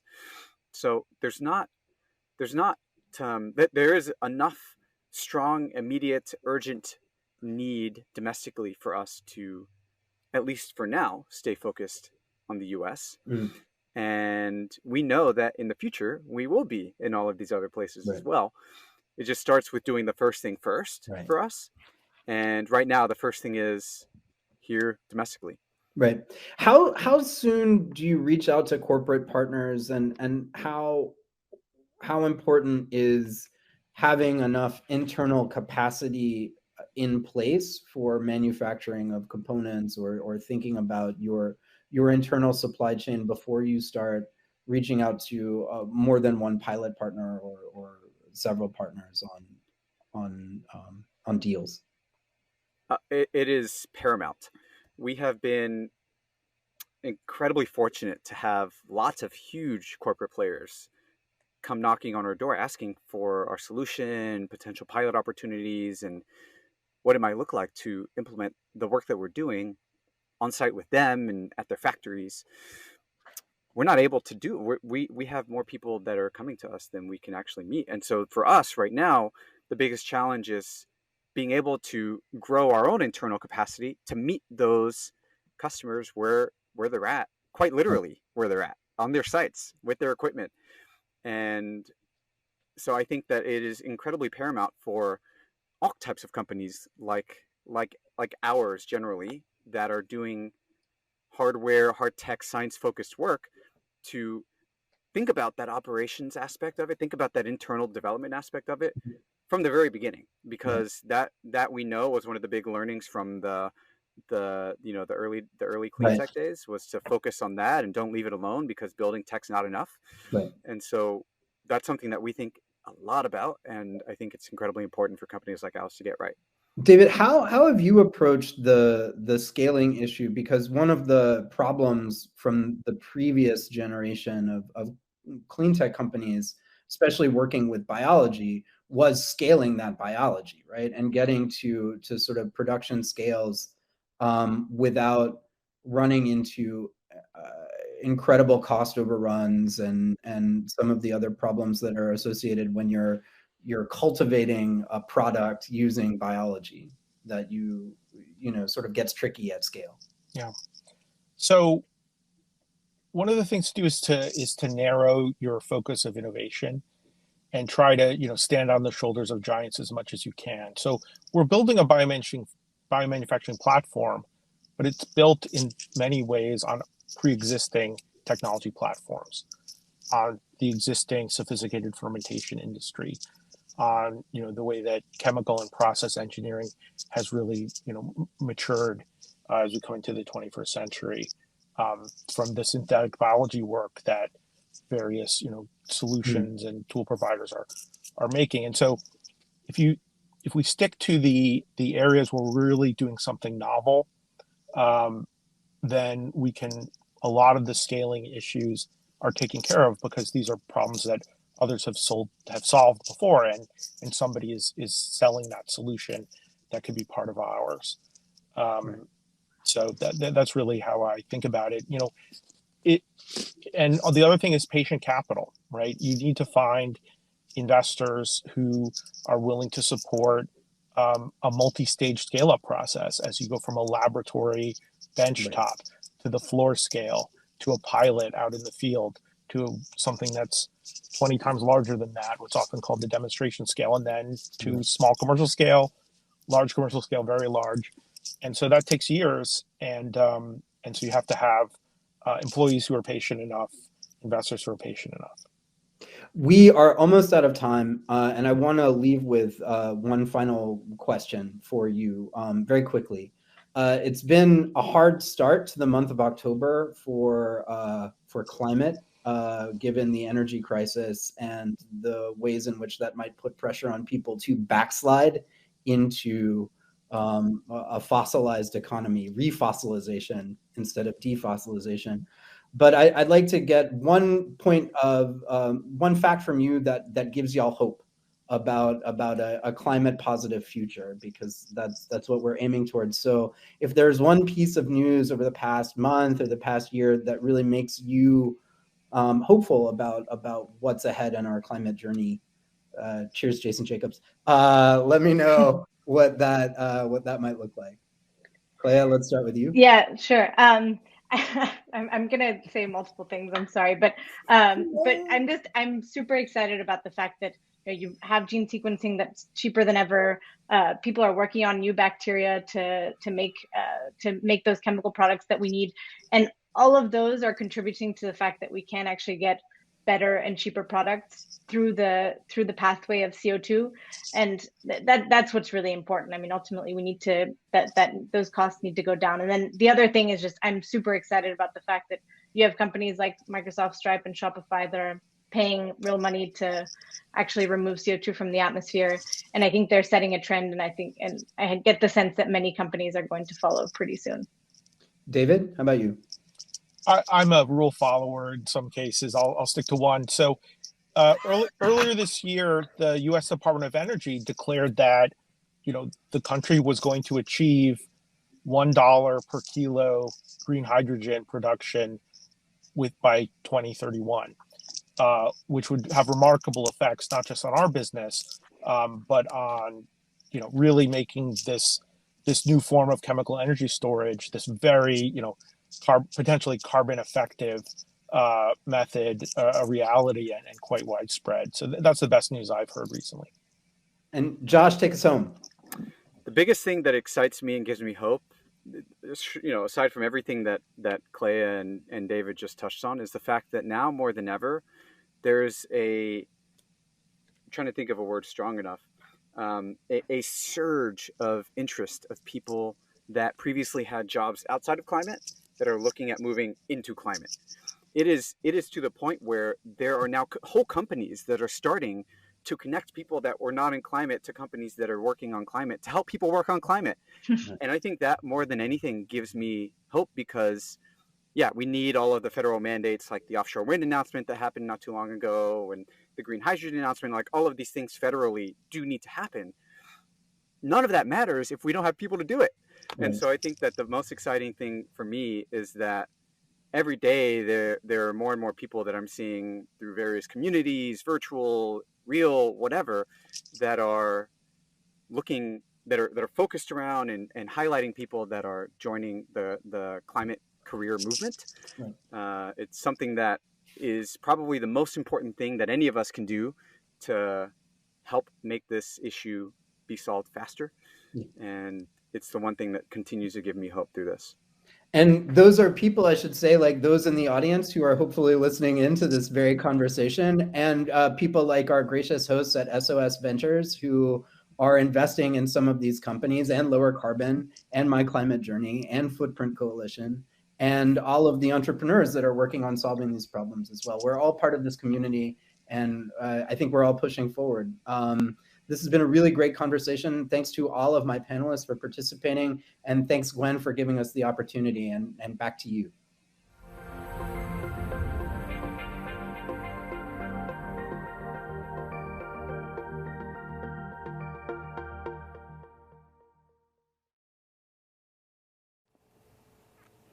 When I first met Clea, within 5 minutes, she convinced me of the importance of removing gigatons or billions of tons of carbon by 2030 before climate change is irreversible. Running concurrently right now in the sessions track is Third Derivative, and up next on the main stage is Beyond Next-Gen Alternative Proteins, moderated by Bronson. is a general partner at SOSV and managing partner at IndieBio. is a longtime science journalist with 9 national awards and author of 7 best-selling books. Most recently, is the author of Decoding the World, a Roadmap for the Questioner.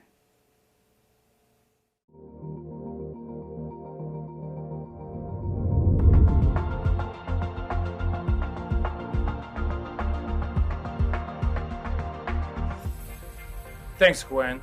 I'm Bronson. I'm Managing Director of IndieBio and General Partner at SOSV. I'm very excited today to explore the world of alt proteins with three terrific founders of three amazing companies from around the world. I have Dr. Inya Rodman from New Culture, I have Dr. Lisa Dyson from Heir Protein, and I have Dr. Sandhya Sriram from Chiak Meats. And I want to set the stage for a minute here for alt proteins. We are in the middle of what is perhaps one of the greatest consumer changes in all of history.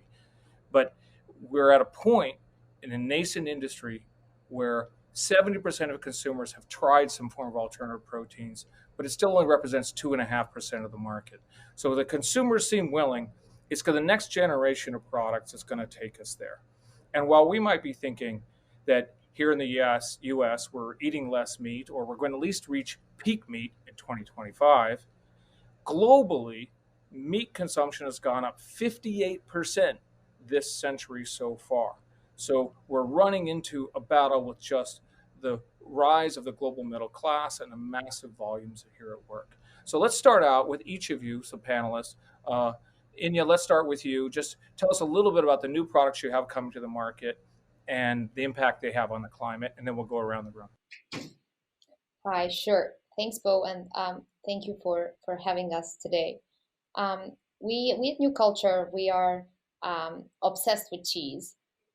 What is at the heart of our company is love for the product, but not for the process and the way that it's been produced with today. So what we're doing to change that status quo in the dairy industry at New Culture, we are producing the hero ingredient, the key ingredient that you can find only in animal milk in nature, that is casein protein, which is directly responsible for all the properties of cheese that we just love and can't get enough: the melt, the stretch, the mouthfeel, the yumminess. So by making this animal-free casein and actually using it as a key ingredient and turning it into cheese products, we are disrupting the dairy industry, in particular the cheese industry of today. Thank you. And let's go to Sandhya at Chiak Meats. We want to describe what you're doing there from Singapore and how it's influencing this sector. Sure, thanks, Bo. So Chiak Meats is a cultivated seafood company, and what we do is we take stem cells and create shrimp, crab, and lobster meats with the same taste, the delicious flavor that we all love and nutritious as well, except that this is environment friendly and cruelty free. And recently we also acquired a red meat company called Gaia Foods, so we are expanding our product portfolio as well. Thanks. It's exciting. And Lisa, you've got a really unique proposition here about the impact on the climate. Why don't you share it with people? Absolutely. Thanks, Bo. I'm really excited to be here. So at Heir Protein, we're making meat from elements of the air. So you may wonder, how do you do that? Well, we start by making a protein ingredient in a novel way.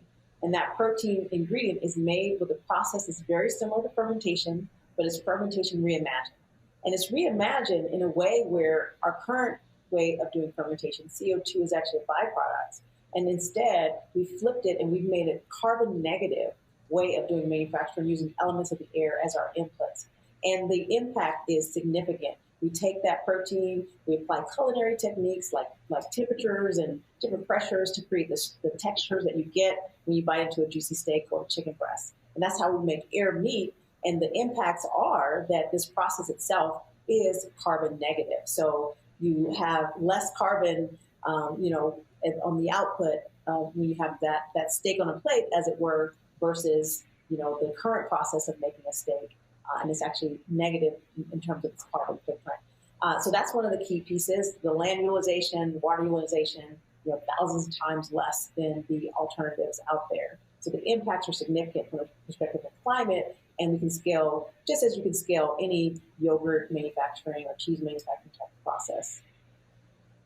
So I'm going to ask you to speak to the whole industry now. We've got a lot of investors in the audience, and we also have a lot of founders and new founders. So I'm going to ask this question in a provocative way. Will there be a Google of meat? Will there be a Facebook of crops? Will there be an Apple of dairy? Silicon Valley tends to create these massive winners, these global-sized trillion-dollar winners. food industry has lots of winners today as big companies, but it still has room for your small restaurant chain, still has room for a local farmer. And to investors, I'm curious, how much are you focused on trying to win it all or just make a good pizza? And I'm wondering how, like, with your positioning with your investors, how much we're headed towards a future with thousands and thousands of winners, or just a handful of winners, which is what Silicon Valley does to other markets. Lisa, why don't we start with you? Well, the main thing that I'll say is that those of us that are doing this, we have to win. And we have to win because there's going to be 10 billion people on the planet by 2050. And the current way of making food is emits more greenhouse gases than the entire transportation sector. All of our planes, our trains, our trucks, and our cars combined. And it uses a significant amount of land. And so as we go from our current population today, the 10 billion, where's all that land going to come from? Where it's all, we're going to have all this carbon. So we actually have to win. Now, what is that going to look like? How many of us will win? Well, it will definitely be a smaller number than those that start. That's just how it works in the startup world. We just heard there's a great acquisition that just happened. There'll be acquisitions, lots of those. There'll be big companies that emerge, but these are complex supply chains. In the end, we are all making the supply chains less complex. And that's why, this industry, this sector will win. And so there'll be probably not as few. We won't be as, like the Googles in that we can't scale in the same type of way. We actually have to build things. We have to build manufacturing that takes longer and, produce large volumes of product that we then have to have a distribution sort of way to get that into the marketplace. So it's just very different. So there are big meat companies today. There are big food companies today. There will be big alternative meat, alternative protein companies tomorrow. Sandy, how do you look at this? And I mean, you've just described, you just did an acquisition. Congratulations. Can a new a brand new startup apply? They apply to IndieBio all the time. A new one and wants to do cell-based lobster. Can they compete with you, who's been out there for years, progressed to this point? If they call themselves, well, we're the cell-based lobster of South Africa. No, I think I'm looking forward to more companies doing cell-based crustaceans, honestly. I think we've been quite lonely and we've been on the IP side, on the asset side, yes, we'd like to have worldwide sort of, an upper hand on the IP. But honestly, if somebody else comes and tells me tomorrow that they want to make cell-based crustaceans, like you mentioned, for the South African market, I'll be like, sure, why don't you license our tech instead of starting it from scratch, So isn't that the way you sort of expand businesses? And, driving back to Lisa's point, we are going to be 10 billion in population in the next couple of decades. And that means how can it, the question that I have is how can it be one company that feeds the 10 billion with alternative protein? It just can't, or a few companies like you mentioned. We are looking at a rapid increase in mass production of alternative protein in the next decade. And that's not going to happen by just 5 or 10 companies. It has to happen by a couple of hundred. Unfortunately, as every sector is, some companies would die through this journey, either because they couldn't scale or they couldn't get funded or various other issues. But I think the people who sort of stand strong and put their head in the game and make sure that they can move forward, they'll be able to sort of flourish at that point. But I truly believe in larger companies like us being able to license our tech to other smaller companies so that they can expand beyond what they're looking at. And we can expand beyond the markets that we are looking at currently.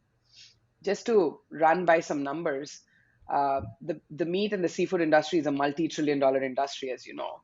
Just the crustacean industry alone is worth about $150 billion.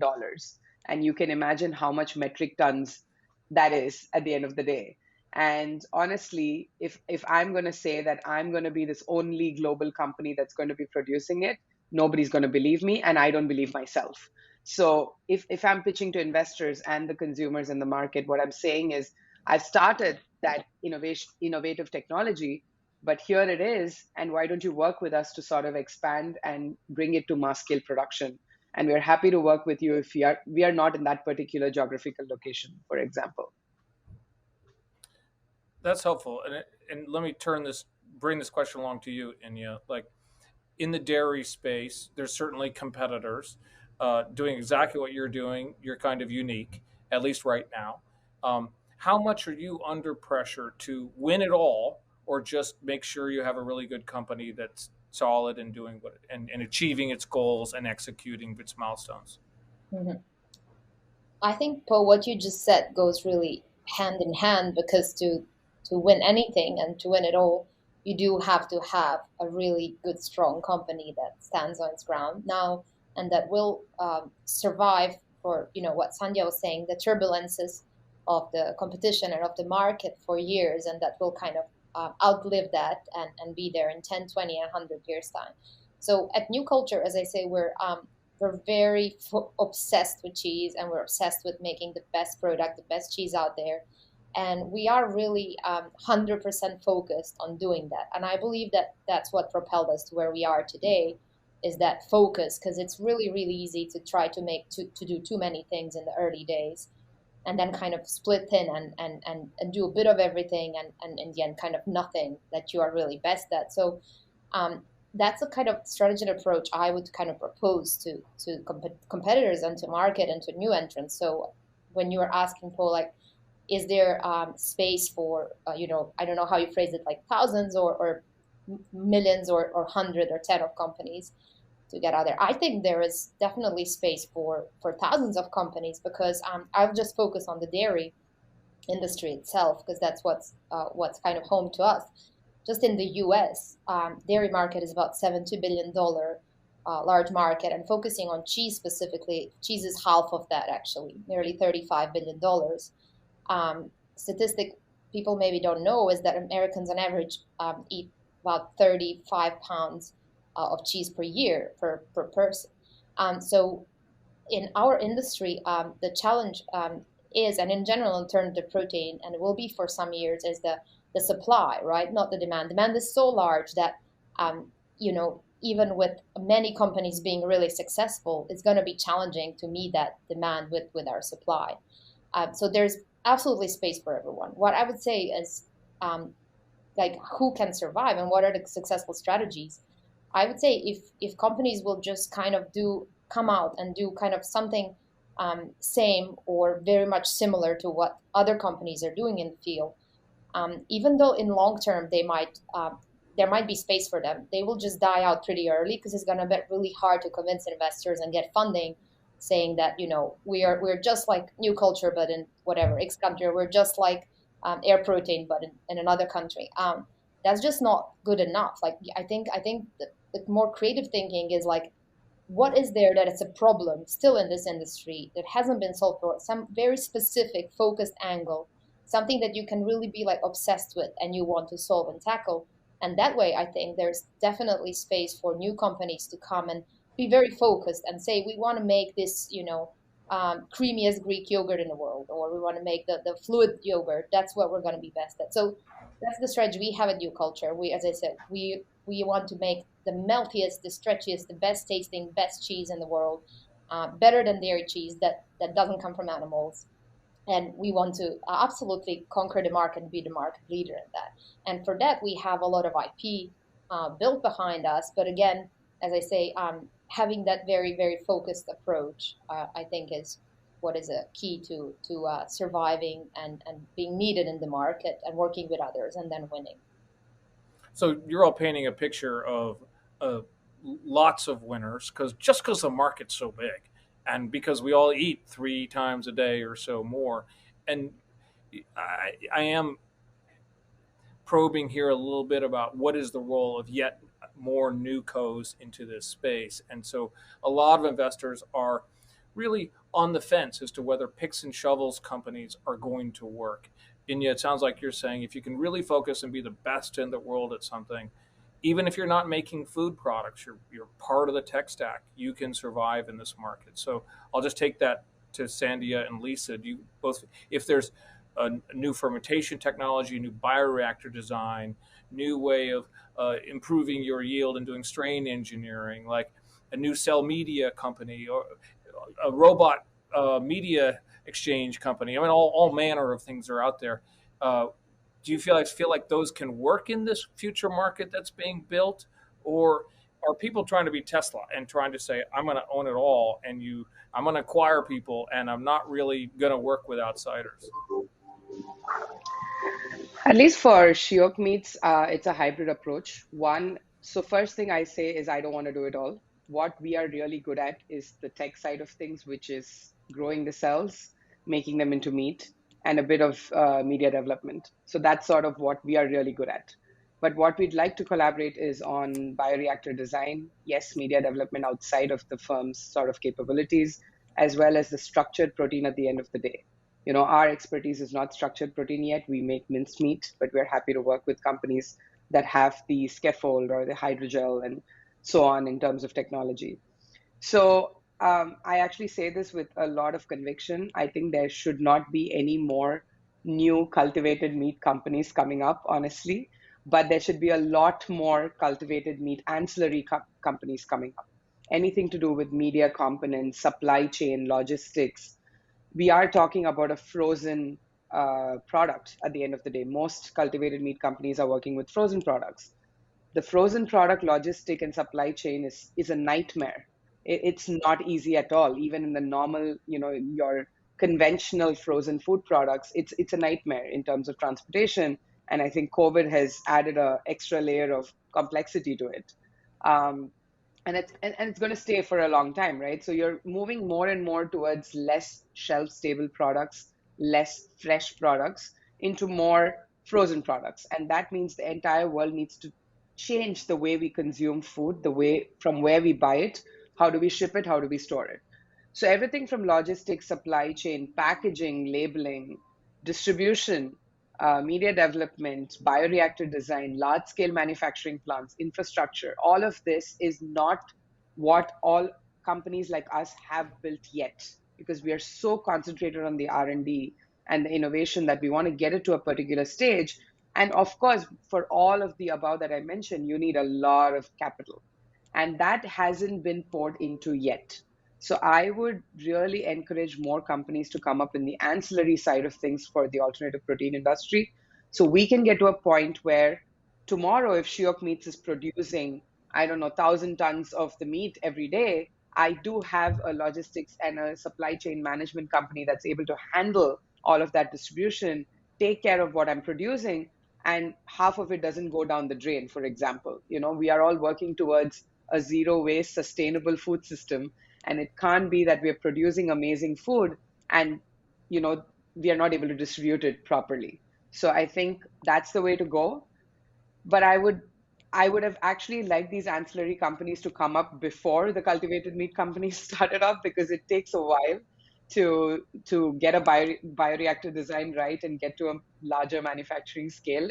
It takes time for the logistic and the supply chain sort of ERP system or whichever system to be put in place. But I'm glad that there are more and more companies coming up. And honestly, I think investors should invest in these ancillary companies a lot more, because the cultivated meat companies sound really sexy, but you need these ancillary companies to make those cultivated meat companies a huge success. So, Lisa, I want to push this a little further as I hand it to you. Sandy is talking about all of these logistics and supply chains and distribution partners. So we're going, as you're building your business, and it's way beyond just this outstanding value proposition to consumers around climate, and it's really good tasting food. With all of the logistics involved, what are you seeing can help separate winners from losers or best practices in this space? Very, very interesting. Let me start by saying that this space is huge. 1.4 trillion, meat market, and we have a long way to go. We're nowhere near the promised land. So in my mind, there's a lot of room for many more participants in this. Participants in terms of new companies, researchers across the board, universities, research institutes. We need a lot more investment into this space so that we can compete, very cost effectively and scale versus the industry that's been here as long as it's been here. If you think about it right now, it takes 2 years to make a steak. It's a very inefficient way of producing, But that industry has been around for a long time, and they've figured out how to get the cost down incredibly low. So there's a huge opportunity. We're nowhere near the promised land at the moment. So there's a lot of opportunities. So there's different technologies out there. I think Sandia's point about the logistics is really an important one. Different technologies have different requirements, as it were. We all have to, distribute our product at some point, but we have different technical needs, as it were. So there's a lot of opportunities for startups to emerge around that. And there just will be, at some point, acquisitions. We do need those new ideas. We need those fresh ideas. We need those bodies, those people working on different solutions. And those become acquisition targets for companies, so that we can kind of bring that technology in-house and make our solutions even better and more efficient and more scalable and able to compete against the incumbents. I want to bring a new area of questioning for you guys. The war for talent. You need people with great commercialization expertise. You need people who are great food scientists or chemists. And here in the Bay Area, people are swapping. They've gone through their vesting cycles. They're moving around quite a bit now. And I'm wondering how geography plays into this. On one hand, it's like very, very hard to hire new people. On the other hand, I know people in other markets who are moving here because they just don't have the technological depth of talent in the market that they're in. And I'm wondering what you guys feel like if you were a new company today, how does geography play into the question of the role, how do I get really great people at my company? Well, Sandy, you're being from Singapore. Let's start with you. It's been extremely hard, but I think it's been hard because there's just general lack of the number of people that we all need. And we know that it's hundreds of companies right now looking for the same talent in different geographical locations. But I think what Singapore has done very well is, other than, doing the 30 by 30 mandate, where they want to increase the food production by 30% internally in Singapore from the current 10% to 2030, I think they've attracted really good talent and people to turn their heads towards Singapore and look at what Singapore has to offer and what Asia has to offer as well. So I would say at Shiok Needs, we've been, touchwood, a bit blessed with the hiring, and we've managed to find really good people, but it doesn't come without the wait time of about 6 to 8 months between us sort of putting out the job ad and waiting for this person to come and join us, with all visa regulations and everything, and them, leaving their current jobs and moving over and all of that. And again, I keep bringing the pandemic up because it has added an extra layer of complexity to the whole border restrictions and the regulations and travel and all of that. So it's been a crazy ride, but we grew from 2 to 35 in 3 years' time, and it's not happened just like that. And I would like to say that about 70% of the people that we have hired were random CVs sent to us. It wasn't part of a job ad that they saw and they applied. They came across our company, they were following it for a couple of months or even a couple of years before they wrote to us and said, I'm really interested. These are my skill sets. I know I don't see a job ad on your website or anywhere, but if you're looking for someone like me, let me know and we can chat. And we've had people where we chatted and we felt that the person needs to join us almost immediately because the person's attitude and the skill set was perfect, maybe not yet required for us, but we could bring them in the next couple of months. And when we have the requirement, this person would fit in perfectly well. But I do see a lot of companies struggling. I mean, we just acquired Gaia Foods, as you know, and we are looking for more talent as well. We're in fact putting out our job ads very soon. So we're doing a massive hiring period with them. I don't know how it's going to pan out, but I have a feeling because it's mammalian cells, we might have more talent compared to seafood cells for Shiok, for example.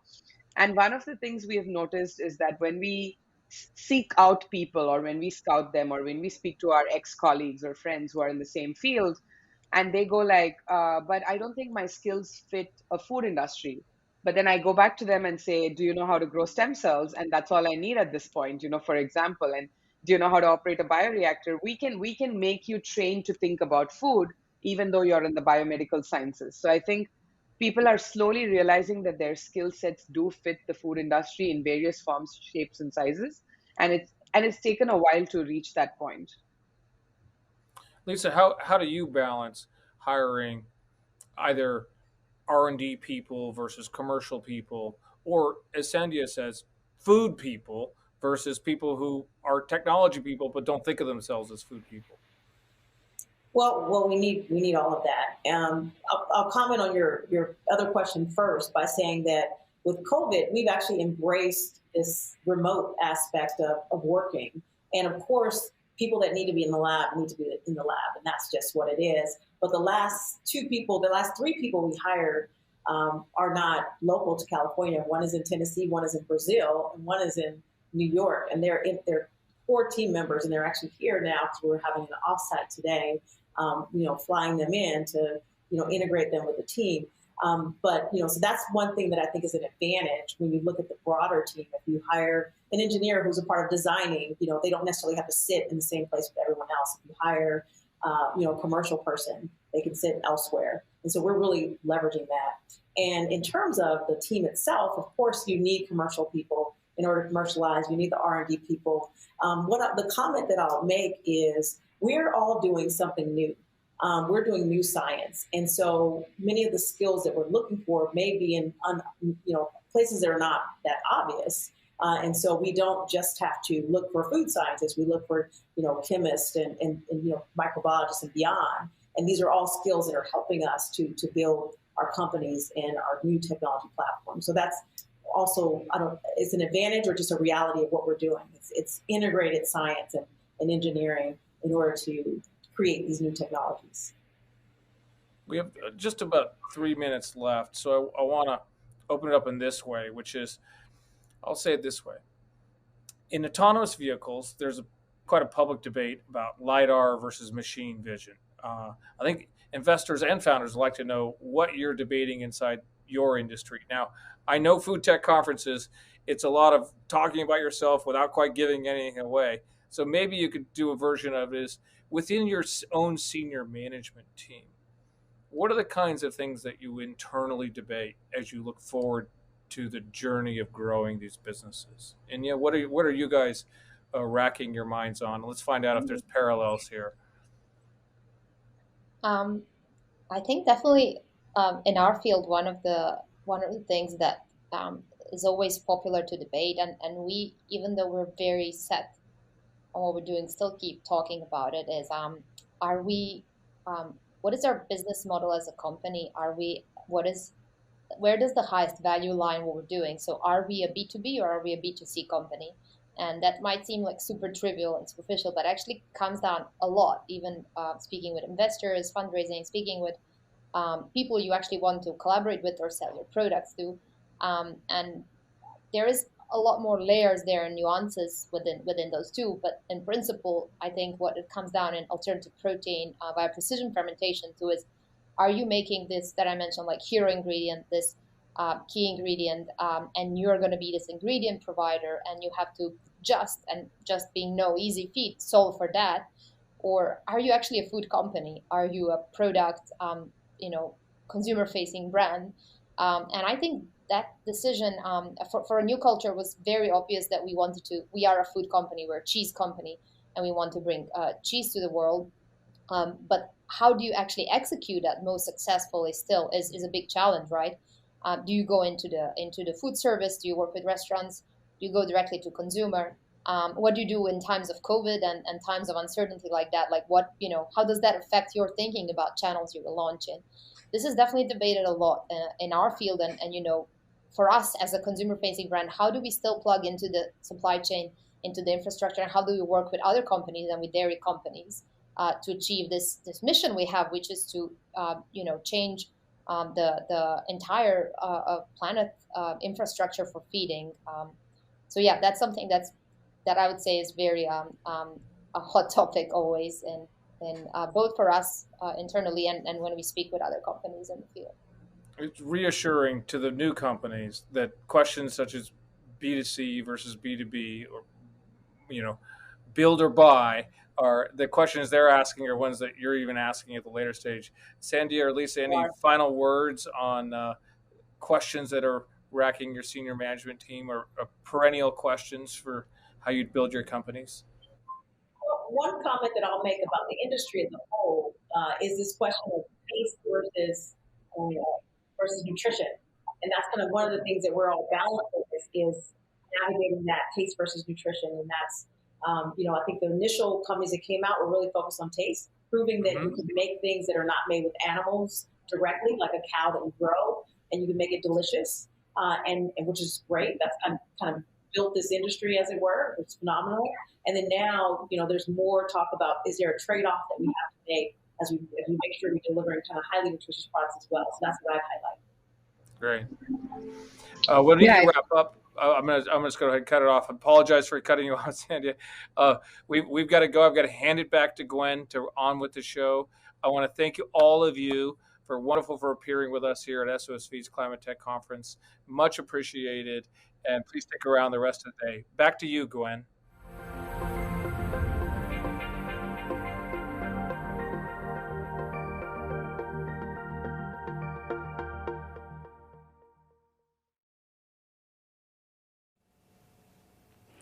Po always has a way of finding the essence. Will alternative protein be a winner-take-all market, or could there be many winners? Can picks and shovel ancillary companies work, or is vertical integration inevitable, as we saw with Tesla? Up next in the sessions track, you can meet Mass Challenge, and on the main stage right now is Upside Foods from Lab to Table, moderated by Larissa Zimberoff.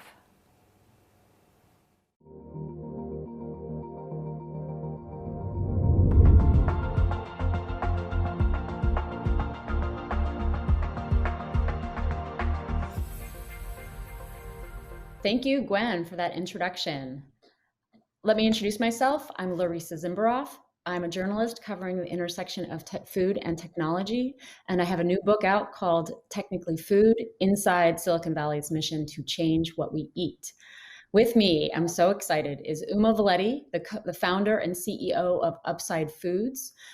Uma was a cardiologist, the kind that saves people from cardiovascular disease, until he decided that he could help more people by joining the food movement. Welcome, Uma. Larissa, it's great to be here, and it's great to be back at SOSV. Yeah, thank you, SOSV, for having us. So there's been a lot of chatter about whether cultured meat can ever scale to credible amounts. The notion that we can grow the same quantities of meat to make an impact on our climate seems not unlike nuclear fusion, which scientists have worked on for decades, but has yet to make a dent in how we get our energy. What are three main areas holding cultured meat back from scaling? Number one, you want me to get in right away? Okay. Well, this is I get a lot. I mean, we started Upside Foods in late 2015 when I first came to SOSV and said, here's our idea. And we would like to be able to grow meat directly from animal cells. And we want to be able to show people fall in love with it. And I'd say 999,000 people at that point that we spoke to said, no one's going to be interested. No, it's not going to be meat. No, it's not going to be funded. So, I mean, the world was very different just 5 years ago. And the questions you're asking were not much different back then, but except that the level of skepticism, the level of, fool's errand, this is never going to scale, was probably, I'd say, one magnitude higher than where we are today. So I'm going to use that as a context and say we've come a long way in 5 years, like from a field that lived in science fiction to now actually making it a reality. I think we are already there, that it's not in the realm of science fiction anymore. The work that Upside Foods pioneered when we first came through SOSV and we launched our first beef meatball in February 2016. I remember the date when the Wall Street Journal covered it. I think that was the ringing of the bell saying, people who want to get into the arena, this is the time to do it. And that captured the imagination and attention of so many people. And I think it's just been from then one barrier after another barrier just being lowered. And I think the reason you're asking this question is there is such an incredible amount of interest in this. There's a lot of expectation that the cultivated meats field is going to have to scale quickly, rapidly, being able to support so much of the food production that we have. It can't be a drop in the bucket. It's not going to make a difference if it's in the drop in the bucket. And here's how I'm going to look at it. The first step is to get into the arena. The second step is to start showing the things that matter. The first thing that mattered was to show that the science works. That's the first thing, to show that you can actually grow cells outside an animal for multiple species and make a product. That's the first step. The second step is to really show that people love it. And that is the part that's the most magical thing that's happened in the last 5 years, that we produce so many of these products, whether it's beef, chicken, duck, and a few other species we're working on. Every single time we ask someone to come and taste it, their reaction is just like, this is meat. And in the past, meat was always associated with an animal being slaughtered. Now, it's meat is equal to animal cells. That happens so quickly in someone's mind that I think that's the kind of de-risking that needs to happen. The third thing we did was the following. We showed a path to cost reduction, that you could actually start lowering costs based on the first principles that we've demonstrated on our own work, and starting to say, if we do this at the next scale, and if we do this at the next scale. So over the last 5 years, Upside Foods has shown that at multiple scales, from very, very tiny scales of making a few grams to multiple pounds, tens of pounds to hundreds of pounds, to start showing cost is going to come down. That's the third biggest thing that we laid a very clear roadmap for. The next big hurdle for this industry is scale. And that's really what you're asking. Can it ever scale to produce the amount of meat that the world needs? And the answer is yes. It's not immediate. It's going to take some time. And I want to make sure that we set up this field for success, because the amount of meat that's being made in the world right now is 800 billion pounds. Right? Let that sink in for a minute. 800 billion pounds for 7 billion people. So that's a lot of meat to make. And the only way to get there is to put one step in front of the next. And that's what I want to talk to you about. What are we doing at Upside to start showing that we can start producing meat at industrial scale that can then be demonstrated across multiple production facilities? So that's the journey we are on. And we got a great start at SOSV. So let's talk. So you said just entering the arena, but then you also said we have to compete with people that are making 800 billion pounds. So just entering the arena, to me, is different from, scaling up instantly. How do you balance those two? I think you need to be able to say these kinds of changes will happen in steps. I think the closest analogy the world has seen is the electrification of transportation. And you can start saying that maybe less than 1% of the world is electrified at the moment for transportation. But we can start seeing the trajectory of what's it going to look like 10 years from now, 20 years from now. And that's literally what needs to happen with meat production. Look, we love eating meat. It's the central plate of every culture. But starting to open the window and peeking and saying, look, this is how you can make meat. I think that's the first step. That's what we've accomplished. We've also started showing we can lower prices to a place where consumers can walk in and pay reasonable prices. There will be some premium to it, but just adjusting to I want to pay a little premium for this at the moment is the stage the industry is at. But in order to say, I want to make 800 billion pounds, that's going to take decades. But 800 billion pounds is also equal to $2.5 trillion of market size.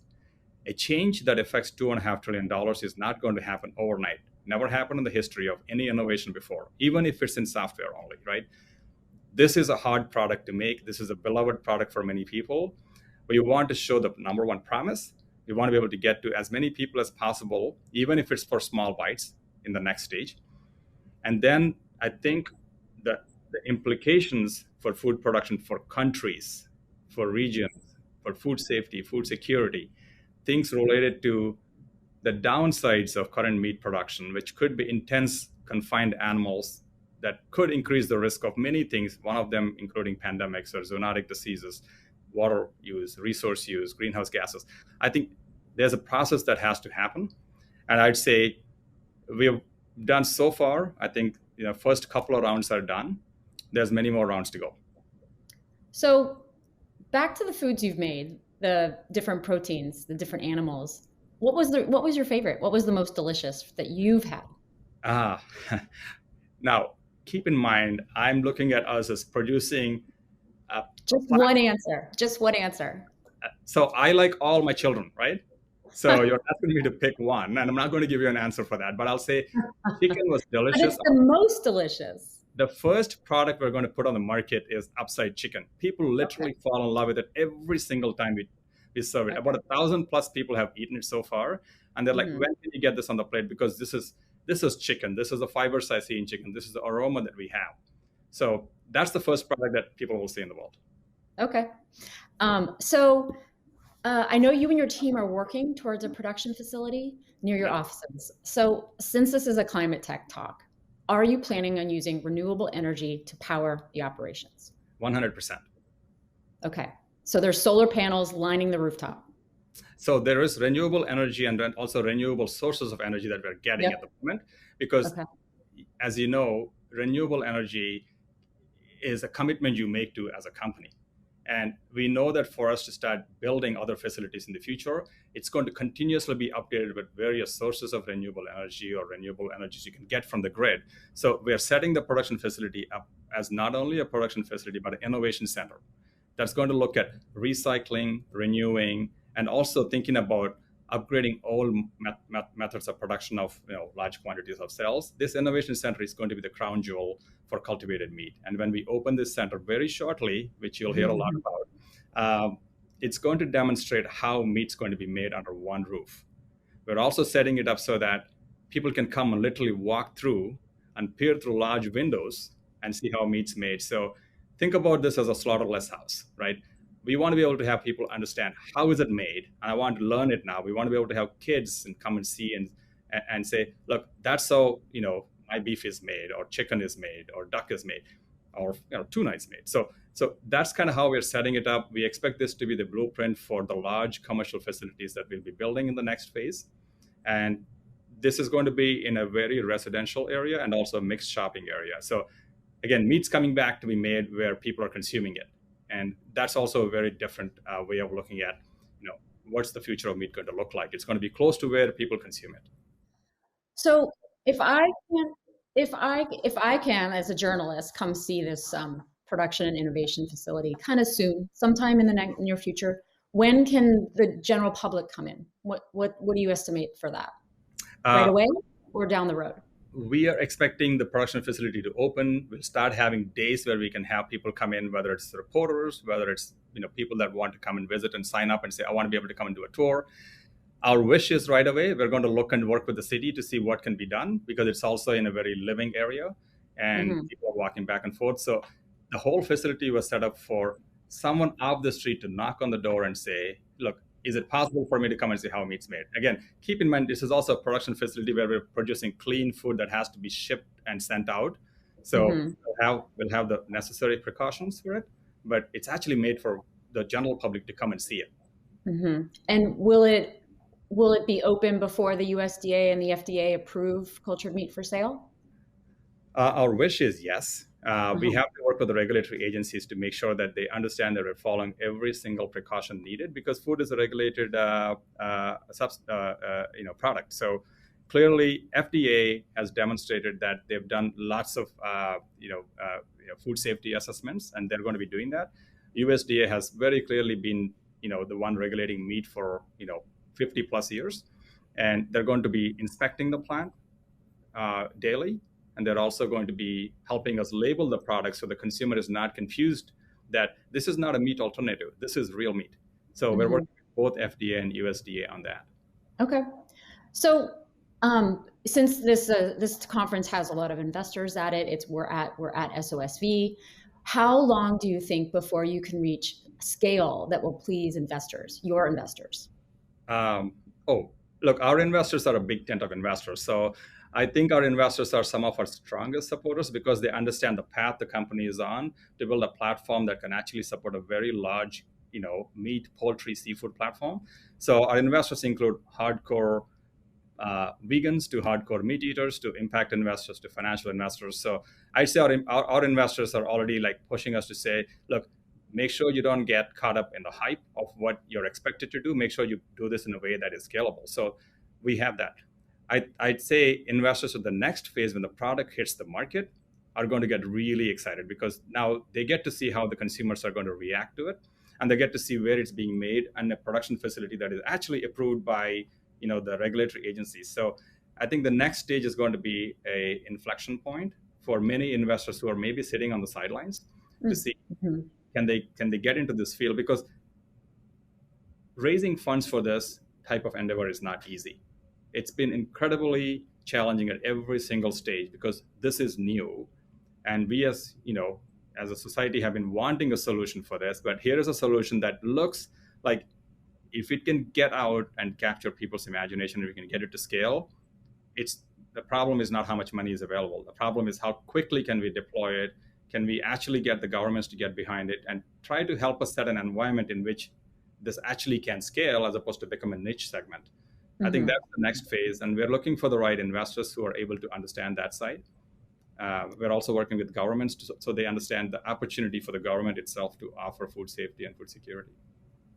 So now that we've sort of talked a little bit about the things that are, you have a plate that's full, you have a lot to do. What advice would you give other founders based on what you've learned to date? I'll say the founders are a rare breed that'll have to be very resilient. Number one, they have to do every moment they should think about, are they surrounding themselves with people that give them energy, that are testing them, challenging them, but actually, are they giving them energy back? And if the answer is no, I'd say try to move that person away from the team as quickly as possible. Maybe they're not the right person around you, could be somewhere else, or maybe not even in the company. That's such an important piece because those paper cuts will add up and start draining a founder spirit. And the founder spirit is the most important thing that drives the company forward. So that's something that a founder should keep in mind every single day, that does the team I'm working with give me energy back? And ask yourself the same question. Are you giving that team also energy back? But it's going to be a really hard journey. There'll be lots of ups and downs. Make sure that people in your family understand what you do. Try not to separate them out. They really have to understand when you're going after something this disruptive, they do need to understand what you're doing. So that's really what I would say for founders who are going after real big challenges. Oh, that's great, Uma, especially about having your family by your side. So what do you wish you had from your investors early on to help you get to a better place? Look, I mean, I'm very happy with our investors. They've done everything they can. They gave not only Upside a chance, but keep in mind, we are the pioneering company that defined this industry. So the investors that joined us already took a really big leap of faith. So I'm already saying thank you to them, because without that belief, this industry wouldn't be where it is today. Like, we've not only 10x the interest in this, but there's 100x interest in the last 5 years. The first company in this space is Upside. Now there's about 100 companies across the world in every meat-producing, meat-consuming country wanting to go after it. There's universities that have started undergrad and postgrad training programs. Lots of governments are giving research funds to cultivated meat specifically. We've got nonprofits in this space. We've got regulatory agencies approving this. We've got an approval in Singapore and many other countries trying to do this. Like, this has never happened in the history of food or in any regulated industry. So there is that acceleration that we've done. So I'm very thankful for the investors along the journey to giving me and the team the advice. The thing I would say would have been really nice is to help understand the challenges of what not a startup founder, but a startup founder and the founding team going after a very disruptive space that has multiple stakeholders. This is food, right? This is not a niche tech or some new app or something that's a super app that's coming out. This is food, very relatable. Understanding, use of language, right? When we communicate something that is so relatable, use of language in such a disruptive space with lots of incumbents in, I wish investors put some time in thinking about that for their founders going after those, and really talk and say, hey, how are things going? Look, this is really great that you're going after it, but separating it out from saying, what's the progress? What's the technical progress? How's the product looking like? What's the financial model? I think really taking the time to understand that with the founding team and also the team as it scales, I think that builds a really strong bond, because we're solving this problem not for a business impact only. So I know we're getting to the end of time. Your confidence is unflagging. Do you ever have your doubts, or is that part of what being a founder is? I'd say yes. There are moments of doubt that go to the top of the Everest and then go back to maybe the Mariana Trench. Absolutely. And but as a founder, you also have to recognize, look, this is one of the hardest things you'll do in your life, and you have to expect it to be a journey that is going to be full of twists and turns or hairpin bends. Keep your team with you. Help them understand the journey of a founder as much as possible. I'm incredibly grateful for my team because that's the support they offer. We have some of the highest retention rates of any field, any company, even in the Bay Area, right? Mm-hmm. And we have an incredibly diverse team, not just diversity by numbers, but a diverse team, intellectual diversity, 20 plus countries, 50+% women. We have significant gender diversity, non-binary, and we've got people that, on the investor side, we've got an incredibly diverse investor group. We work with both the FDA and the USDA. We work with multiple countries. So I think that has become such a big strength because the early team was so diverse. Everyone we recruit, the pipelines have formed, and we recruit a very diverse pool. So it's become a pretty big bedrock for upside. So what do you need? One thing. What do you need to make it all happen faster? One thing. We need to build a production facility and start showing how meat's coming off that production plant into the market. And the day I can have a consumer go and buy upside chicken, that's an important piece that needs to happen, because that's like ringing of the bell for the next stage. So I'm going to keep that in mind. So that's really what the focus should be right now. Ultimately, I think the governments across the world for every country has to recognize the importance of this and set the stage for expansion, very similar to what's happened with electrification of our transportation. That's the kind of level of commitment I'd like to see in the long term. Okay. This was great, Uma. Thank you so much for joining me. Back to Gwen at SOSV Climate Tech Summit. Thank you so much. Thank you, Larissa.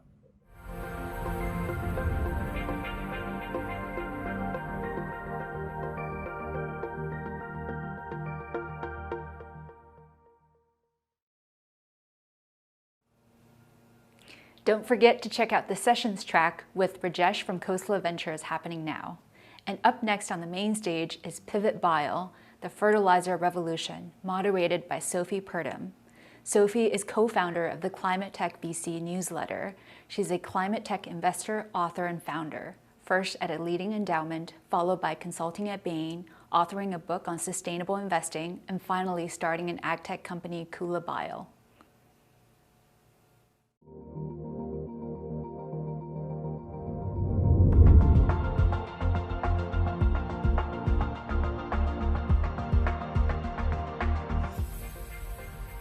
Thanks for that introduction, Gwen. Hey, Kiersten. Nice to see you. Hey. Hi, everyone. Thanks for joining us. My name's Sophie Purdom, and I write a newsletter called Climate Tech VC and invest in early stage businesses. And I'm excited to be talking with Kiersten because agricultural technology, or ag tech, is near and dear to my heart. I also helped start a business in a similar space, but Kiersten has been a leader in this for over a decade, and really excited to dig in and share some of those insights with all of you. So we're speaking today with Kiersten Temme, CEO and co-founder of Pivot Bio. Pivot is an agricultural technology company that produces a nutrient booster for plants. More specifically, Pivot's technology enables microbes to reliably produce nitrogen for cereal crops, something that only legumes can do naturally. So why are we speaking about legumes and cereal crops and microbes at a climate tech summit? Well, microbes replace the need in this case for farmers to apply synthetic nitrogen, which we know is a massive contributor to global greenhouse gas emissions. Okay, all of that aside, and 10 years ago, before founding Pivot Bio, Kiersten earned his PhD in bioengineering from the University of California, which is where you're joining us from today, Kiersten. So bringing it back to today, great to pick up. looking forward to getting into the weeds, talking agriculture, talking climate, and maybe what the path ahead looks like for everybody who's joining us today. Perfect. I like to take this back to the beginning, especially when talking to founders. I find, you've been a decade in this journey. There's always stories to tell. So maybe take us back to the beginning. My understanding is 10 years ago, you were maybe working in a lab with your co-founder today, and you stumbled upon this technology or this concept, and we're skipping over a lot, but fast forward today, and Pivot's now one of those very special green climate unicorn businesses. So wind us back to the beginning, maybe when you were in the lab. Well, it is. It's Pivot is an outgrowth of work from my PhD research, my co-founder's PhD research, and it really just happened to be the right time to take something that was at the cutting edge of academic research and turn it into a business that hopefully has a big impact on the next century of agriculture. We kind of paused on nitrogen being the core of what Pivot is. Every plant on this planet, nitrogen is essentially one of the required fuel sources to make that plant grow. So sun, water, carbon dioxide, and nitrogen. Those are the four essential building blocks of every plant. And only one of those, it's limiting in nature today. So we get most of our nitrogen through a synthetic chemical process, the form of Haber-Bosch fertilizer that's driven the world's modern agriculture for the last 100 years. And what Pivot is positioned to do is really tackle the inefficiencies of that component of agriculture and make everything better, and then in the process eliminate some of the negative side effects of using fertilizer. And kind of going back that 10 years, the PhD research at the core of Pivot is essentially the first complete blueprint on how we can use microbes to do what a big fertilizer factory does. And so it became this roadmap for starting a company and building products and a business that can change things for farmers. I love the Haber-Bosch story. Maybe we should pause on Pivot for a second and go back a century further to the start of right before World War One. Right? That's right. Yeah. Do you want to tell that history lesson? well, turn of the century, the hot technology then was chemistry, and it was how do we transform everything in the world around us because of discoveries in basic chemistry. And I think one of the things that a lot of really smart people realized is because of a growing world population, we would be food limited by the mid 20th century unless we figured out a better way to source nitrogen and use that in agriculture. So there were a lot of efforts to try to figure out ways to break the chemical bond in nitrogen gas. Nitrogen gas is two nitrogen atoms triple bonded together, and convert that into ammonia, which is a form that plants can use as a fueled building block. And so there was a breakthrough on the academic side, some patents, and then licensing by BASF and an industrialization of that process by two guys, Haber and Bosch. And because of that, we now can produce ammonia on a huge industrial scale. And so it really allowed us to go from the previous form of agriculture to one that could support a growing world population across the last 100 years.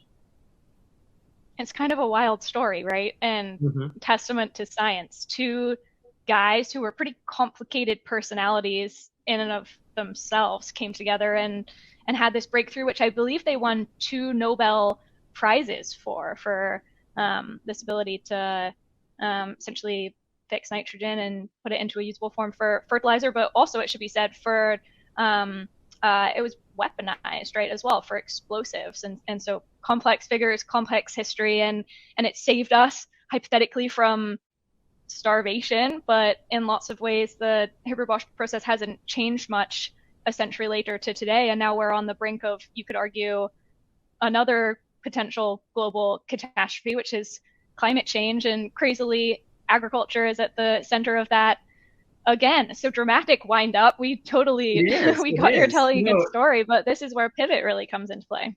Well, it does, and you know, if anybody wants to read a great book on, I know what you're gonna say, the Alchemy of Air, really great read. And you know, now we're at a point where essentially that same analysis from 100 years ago could apply, that we can't scale the system today, and it's really because of inefficiency. So were we to try to produce enough fertilizer to fuel modern agriculture for the needs of the next 50 or 100 years, the side effects, the inefficiencies would overwhelm the system. So today, the use of fertilizer is directly responsible for CO2 emissions during the manufacturing and transportation process, the supply chain, nitrous oxide emissions, because nitrogen is lost from the field before a plant can capture it, runoff into our waterways where that nitrogen fuels algal blooms and it creates dead zones in our oceans. There's more than 500 of those around the world today. The biggest being in the Gulf of Mexico. It's just massive. I think it's right now bigger than the entire state of Rhode Island. And so all of that is just inherent to the process of manufacturing and using fertilizer. About half of it globally is either washed away or degraded before the plant can capture it. And there's a better way forward, and that's some microbes can produce an enzyme which does everything a nitrogen fertilizer factory does, except it can produce that nitrogen on demand. And that means that you don't have to store that nitrogen in the soil. So you can produce it and spoon feed it to the plant and avoid losing half of your nitrogen budget to the environment. And that's the beauty of where we are today. For the first time, we have the science and the tools and the business environment to allow us to bring a step change, a true disruptive technology into the marketplace.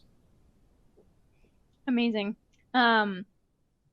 Talk to us about the science. You know, there are a few competitors, peers in the fertilizer alternatives space right now, many on the biologics side, but also in the alternative, decarbonized electrification plays, like some smaller companies like Nitricity, for example.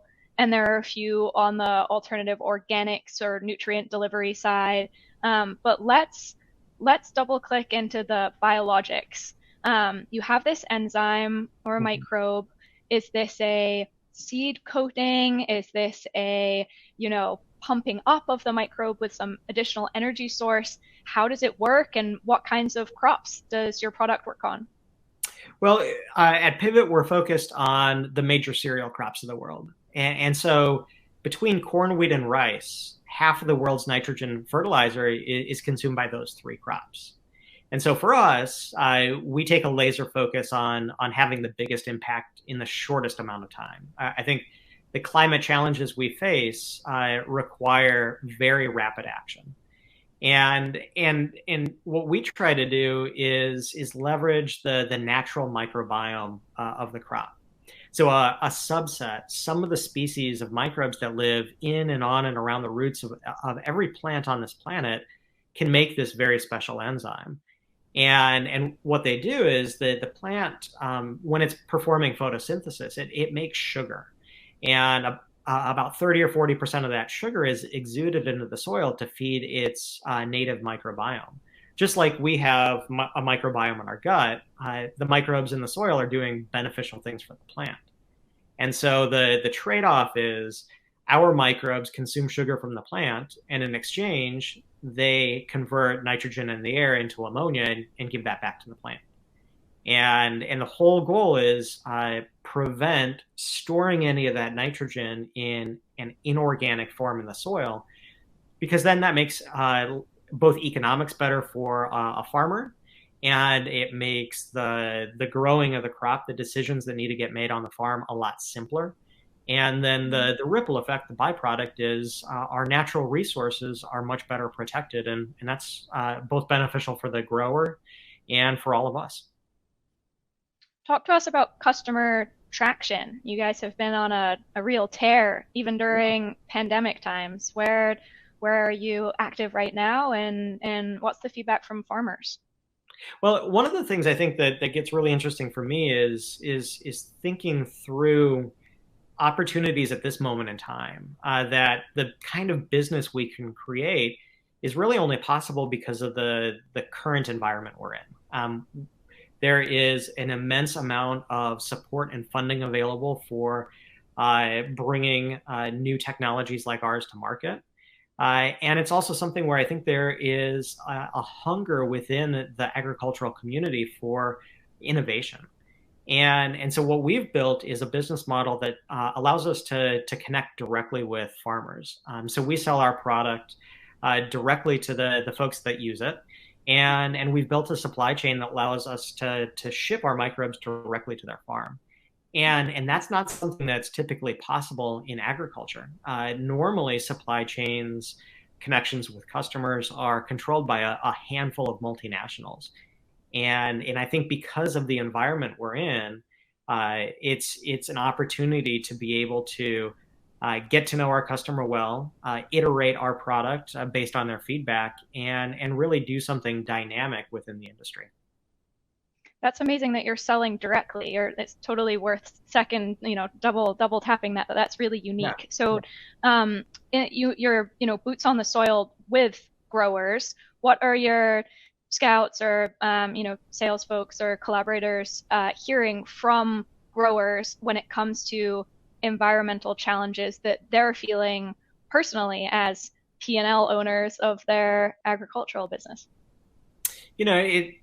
One of the things that we try to do at Pivot is build a company that's going to be here for the long term. That when we think about customer relationships, it's truly generational in nature. That farmer is thinking about being able to pass down the land to the next generation.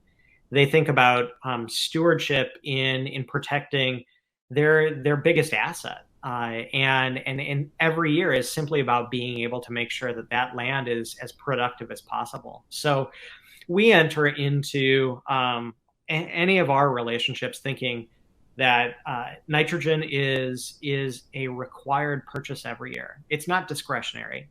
You can't grow a crop without nitrogen as a fuel source. And that means our job is to make sure we help that farm and that farmer better position their business to get passed down to the next generation. So it really plays into how we think about both relationship, product performance, and ultimately trying to make that entire equation of farming a little more reliable and remove risk from the system. Talking about thinking in generations, Pivot's been around for about a decade at this point, and the world looks very different today than it did back in 2010. What are some of those most notable differences from a business builder's perspective, from your perspective, in the, we will call it climate tech environment today versus back in 2010 when you were just getting started? I think we're in a new era of what's possible from both a technology perspective and a business environment. I think one of the things that makes Pivot possible now and maybe not 10, 20, 30 years ago is we have the ability to sequence DNA, to start understanding that the microbes in the soil, that living component of soil, is doing really interesting things and beneficial things for the crop. Compare that with where computational capabilities lie today, that because we have exponential growth in what's possible a technology forefront, it means that some of the big problems in climate are addressable for the first time. And I think we have a growing momentum across all industries that the interconnected nature of our society means we can pay attention to things on a global scale and on a climate integrating scale, and really start to better connect different parts of the system. So for me, my passion is ultimately, can we help tell the story of the growers who use our product and get all of us around the world, global consumers, to understand how we're connected back to that farm, and how the decisions and the advances made on that farm benefit our lives through the things we buy, and then the ripple effect on the planet. Well said. I'm thinking about all the folks in the audience who might be building in this space or wanting to move into this space. Instead of the easy question, which would be what advice do you have for them, maybe slightly different version of what do folks get wrong about operating in or investing in this space? What are some lessons learned from that side? I like that twist on the question. And maybe one of the things I think about is we can't just try to do things the same as they used to be, but in a way that may be climate friendly. I think the really powerful ideas are the ones that do something that's never been possible before, and the ripple effect just happens to be climate friendly. So when we've tried to design our products, it's by offering performance that truly is disruptive in nature. The benefit to the grower isn't attainable with the incumbent product. We go at the Achilles heel of fertilizer and all of its inefficiencies and how it performs, and because of that, we just get this added benefit that there's a massive impact on the environment and climate. So I think the more that we can tell similar stories in innovation across agriculture or other industries, the more exciting it's going to get from an investing and a participation perspective. Love that. Amazing. Well, we're right up on time, and we've come a long way from 100 years ago with Heir Bosch through to 10 years ago, and you were just starting out of the lab, through to today, and you're one of those few green unicorns, but hopefully more. Thanks for all the lessons learned and hard work and mud on your boots, and really looking forward to more growth from here. Thanks so much, Kiersten. Well, thanks a ton. It's a pleasure. And if anybody wants to reach out and connect, Kiersten at pivotbio.com. We'd love to find ways to get you connected with our customers and potentially with our path ahead. Phenomenal. And if you're interested, audience, in hearing more about the deals and the news in the space, or our market map deep dives, including one that we wrote about sustainable fertilizer pathways, feel free to check out Climate Tech VC and subscribe to our newsletter there. But for now, over and out, and back on over to the SOSV Climate Summit. Thanks so much.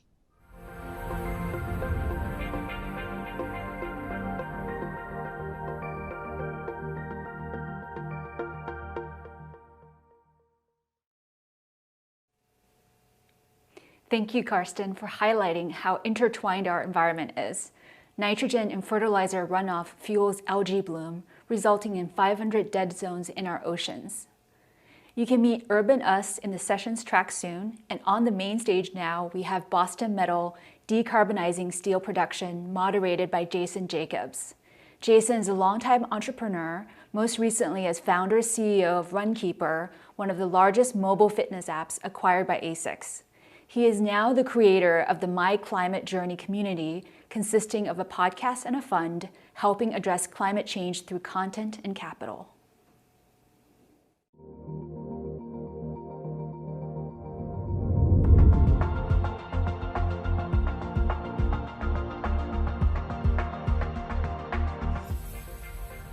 Thank you, Gwen, for that introduction. It's an honor to be here today. And with me is Tadeu Carneiro, the CEO of Boston Metal. I'm very excited for this discussion, both because Boston Metal is doing such important work in decarbonizing steel, which is such a big source of emissions, but also because Tadeu is another Boston entrepreneur like me, and I haven't had the good fortune to meet him before. So Tadeu, it's an honor to meet you, and thank you for being part of this event. Thank you very much. Thank you to the organization for inviting us for this chat, and thank you for your introduction and for emphasizing the importance of decarbonizing steel to what is the major goal for our society, which is to move from the carbon era to a new era where we eliminate CO2 emissions.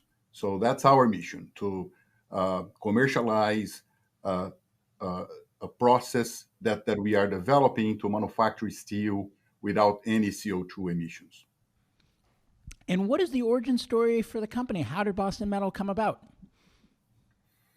The process is a platform technology. So it came with this idea of using electricity to manufacture metals in a sustainable way, and we at one point in the life of the company, we picked the bet of steel. It's a pretty obvious one because it's the one that it's the most significant in order to use this technology, which is to pass electricity to a mixture of oxides and get the least stable one to be split apart. And so by design, we make the iron oxide from the iron ore to be the least stable. As you pass electricity in the cell, you break the bonds apart, so you get the iron for your steel, and you emit oxygen as a byproduct. So you can do that with other oxides as well. So it's and that's how the company started, by looking at different ways to manufacture metals in a more sustainable way, cleaner way. And can you talk a bit about how metals like steel are manufactured the traditional way, and also maybe just a bit on the scope of the problem as it relates to climate and emissions? Sure.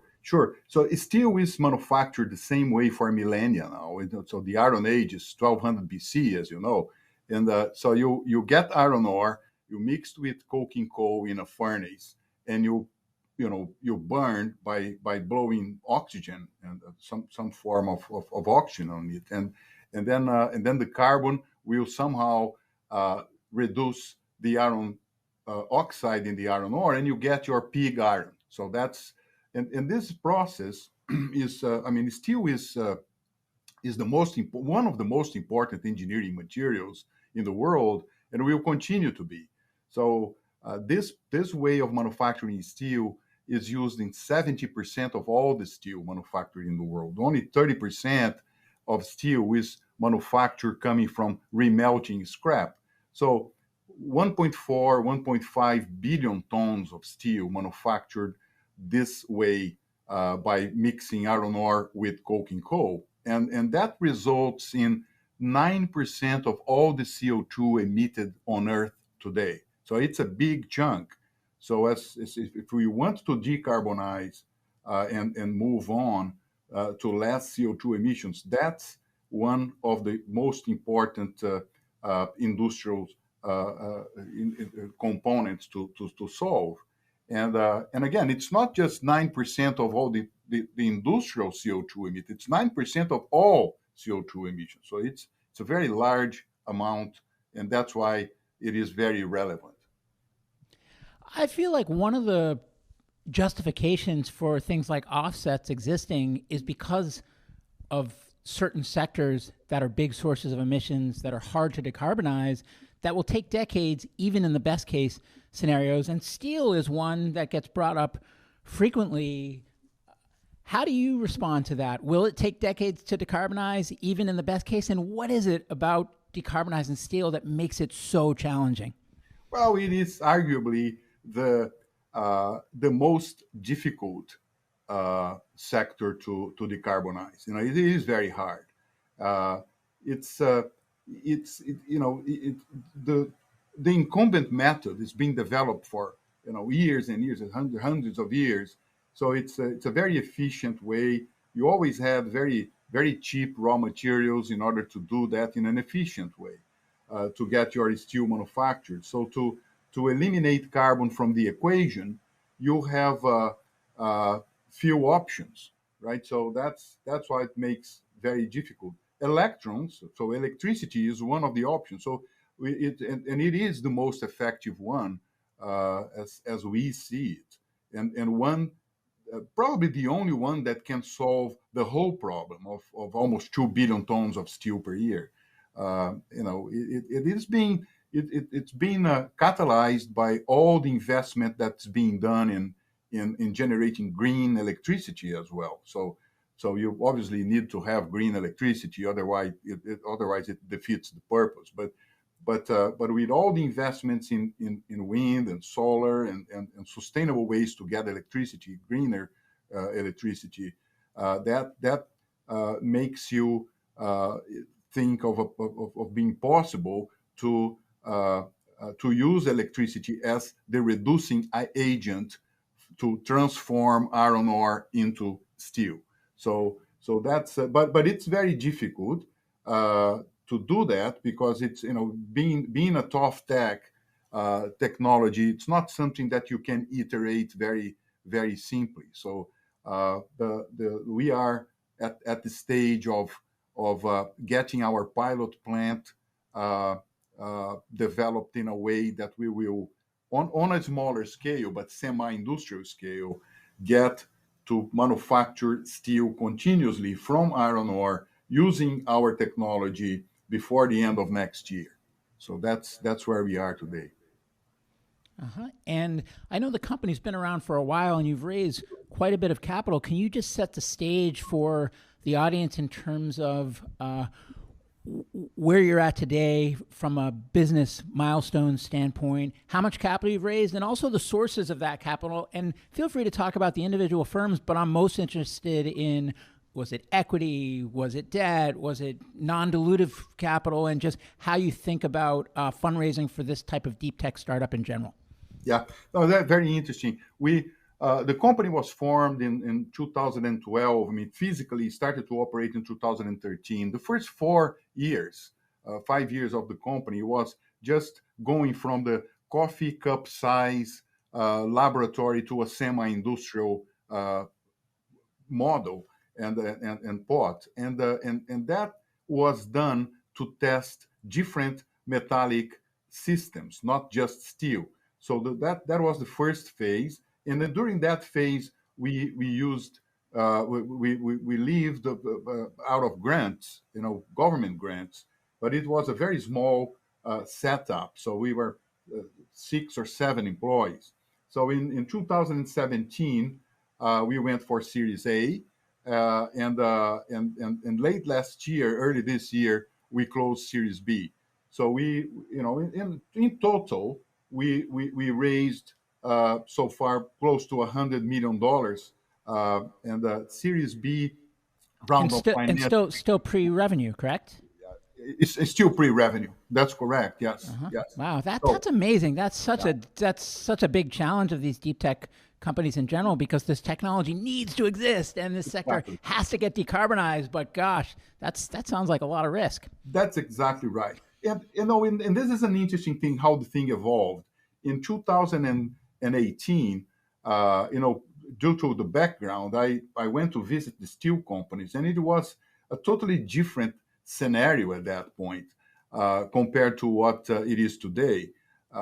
It seemed to be too early for them to go on with that. The steel industry, as you know, it's sort of a very conservative industry. I mean, some think it's the most conservative, and they were skeptical about our technology, and at that point to lead the process. So we then shift gears, and we found BEV, Breakthrough Energy Ventures, who really liked the idea, because they were they came as an entity to really look for those who could take care of big chunks of CO2 emission. And so they led Series A, BEV, with also the participation of Prelude Ventures, Nat Simon's fund from the West Coast, the Engine, built at the MIT, and also OGCI, Oil and Gas Carbon Initiative,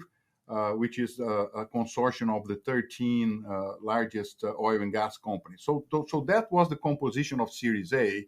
We were oversubscribed compared to what we needed at that point.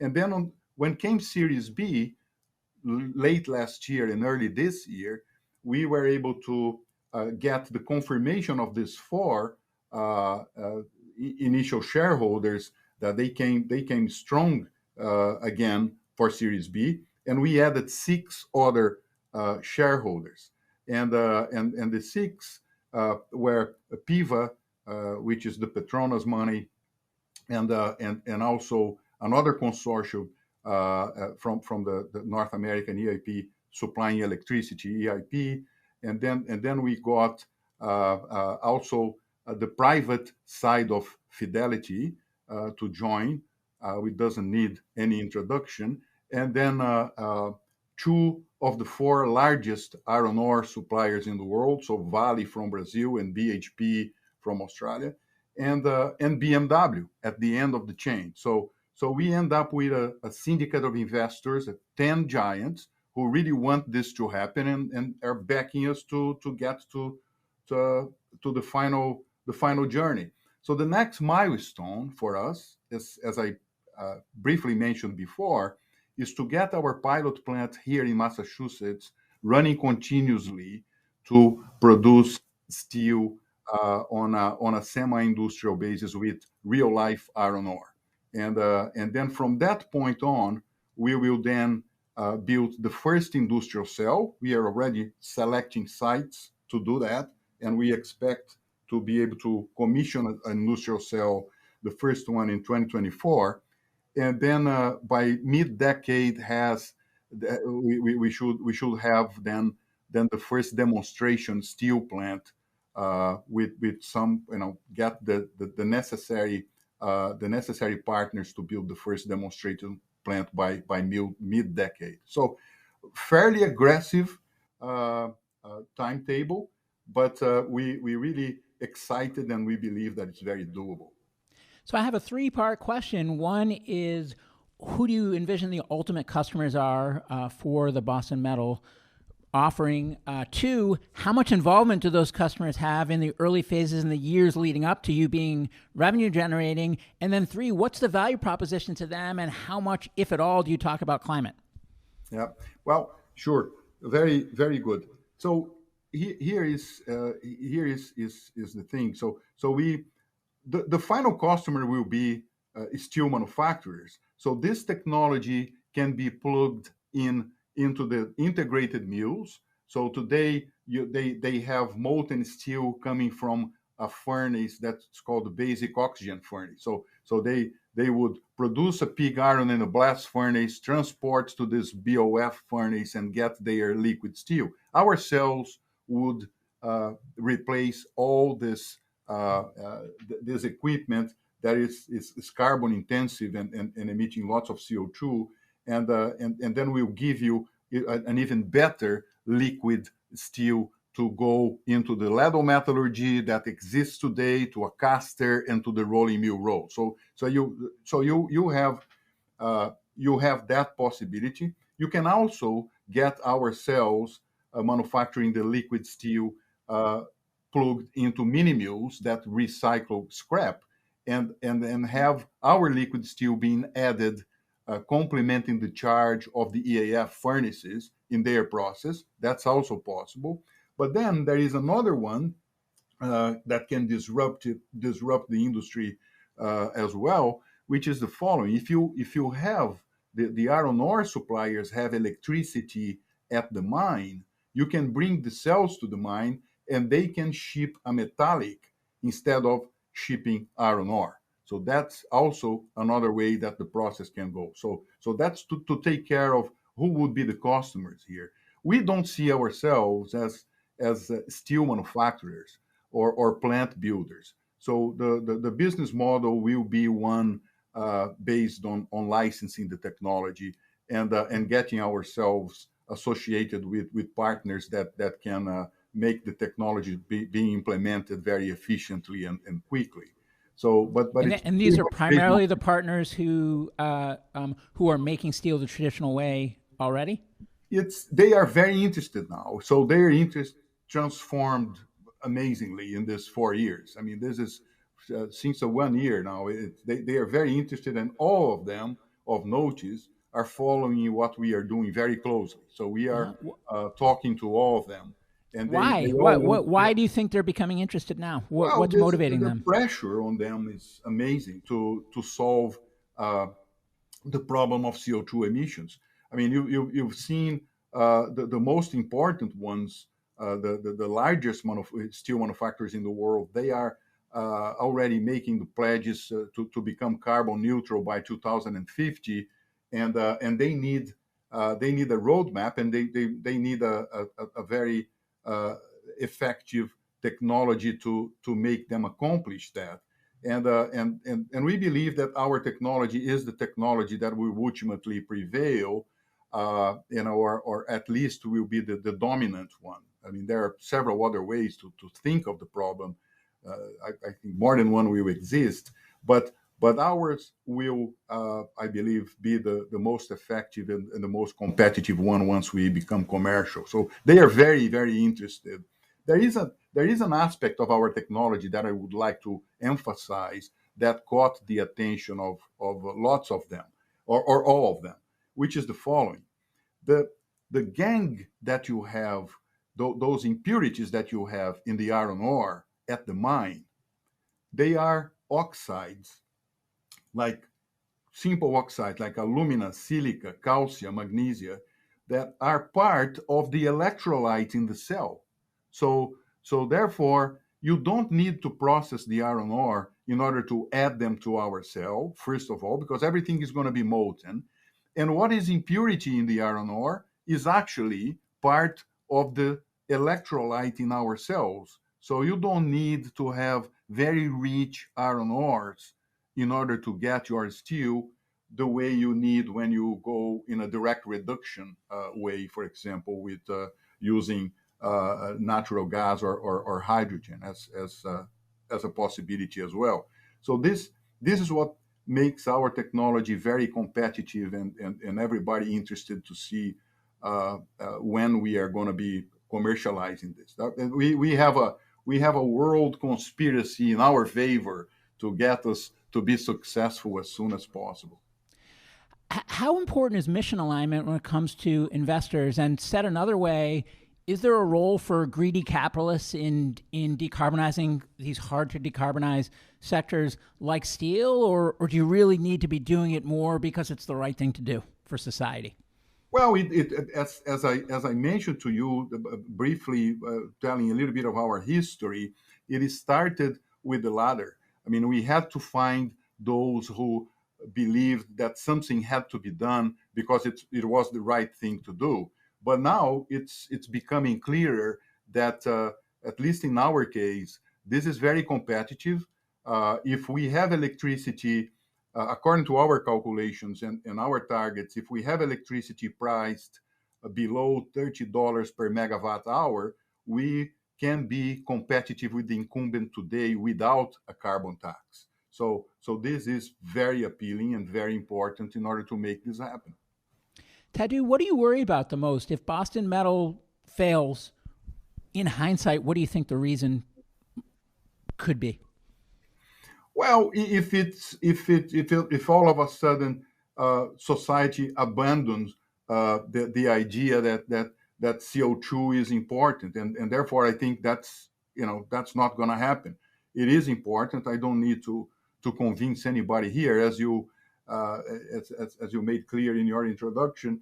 And therefore we have to find a solution to abate CO2 emissions from steel manufacturing. So there is an amazing demand for green steel, and we can see that, and we've been approached by the end users. They all want to have green steel in their solutions, and therefore the pressure is on us to deliver the technology commercially, and I don't see a problem getting to the end of the journey. It is obviously a company that has an R&D based component. So whether we are going to take 5 years or 4 years or 6 years, that's what is the variable here in order to get the process all de-risked and scaled up. But we already proved the concept on the lab scale, so it's a question of system engineering to get to the end of the journey. Tadu, we have time for one last question, and that's just for anyone in the audience who is trying to find their spot and is maybe an entrepreneur or an operating executive or in some type of functional role in startups but wants to work on climate. What advice do you have for them as they try to sort through the right place for them? I mean, we already had this environment mapped out very well. And there is a tendency to go after those problems that represent a big chunk in CO2 emissions. So the idea here is to be able to show how your piece in the puzzle impact in a big way the whole puzzle. And these things, sometimes it's not easy to see that big impact. So my suggestion is that you understand the problem you are trying to solve and explain, to the society as a whole how that solving that problem will impact the whole puzzle. So I think that's the way to go. In our case, it's easier to show the problem. I mean, you can calculate very easily. The amount of CO2 that's coming out of the 2 billion tons of steel that is manufactured every year.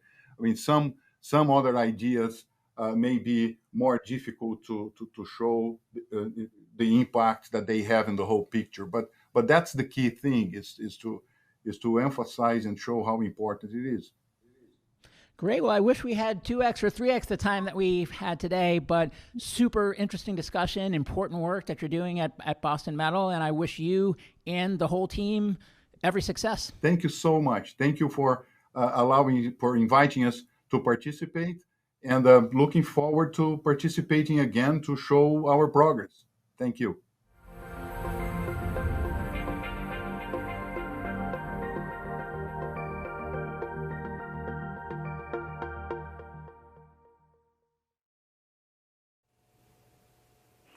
Highlighting one point from Tadu, similar to what Jennifer at LanzaTech mentioned, vital to success was partnering with both demonstrated climate tech investors and industry strategics. Up next on the main stage is Stan Chen looking back on the future, moderated by Jason Ponton, partner at DCVC. Prior to DCVC, Jason was a senior partner at Flagship Pioneering, where he worked with therapeutics and ag tech companies. Jason was CEO and editor-in-chief of MIT Tech Review and editor of Red Herring magazine. At MIT, he founded MIT Solve, an open innovation platform deploying capital to solve global grand challenges.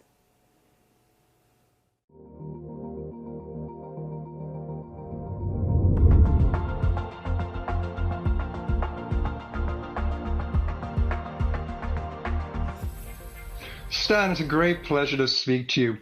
A commonplace in US science fiction is that SF is a kind of satire or commentary on the present. Bill Gibson even says that SF is really only about the time it's written in.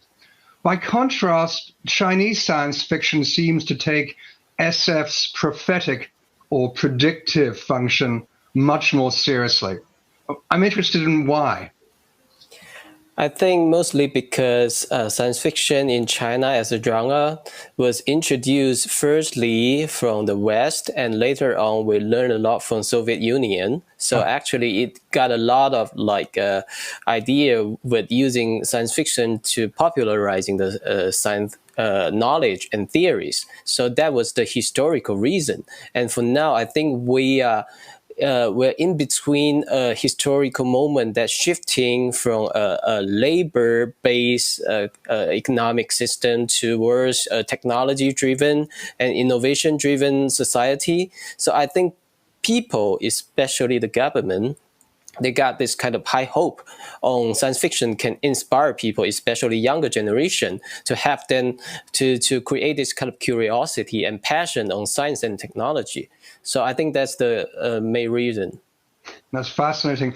Chinese SF seems to be going through a kind of a golden age at the moment, of which you are, very much a representative. Do you think the Chinese SF has the potential to become a international phenomenon, a cultural technology with global appeal? Yeah, because when we first think of science fiction and movies, it's always like Western dominant, especially American.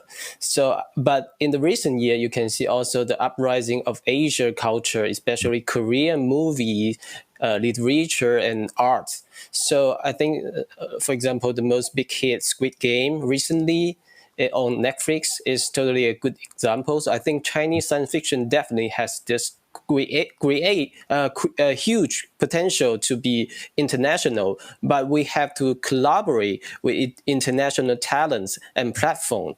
So that's the case in my own opinion. That's fascinating. Like many technologists, I became a technologist because of SF, and Chinese SF is reminding me about why I love the genre so much in the first place. Speaking about predicting the future, you recently published AI 2041, 10 Visions for Our Future, with the former president of Google China, Kai-Fu Lee, now one of China's leading VCs. I'm interested, why combine forces with a computer scientist and an investor? Yeah, me and Dr. Kai-Fu Lee have had overlapping time back in the day when I worked for Google.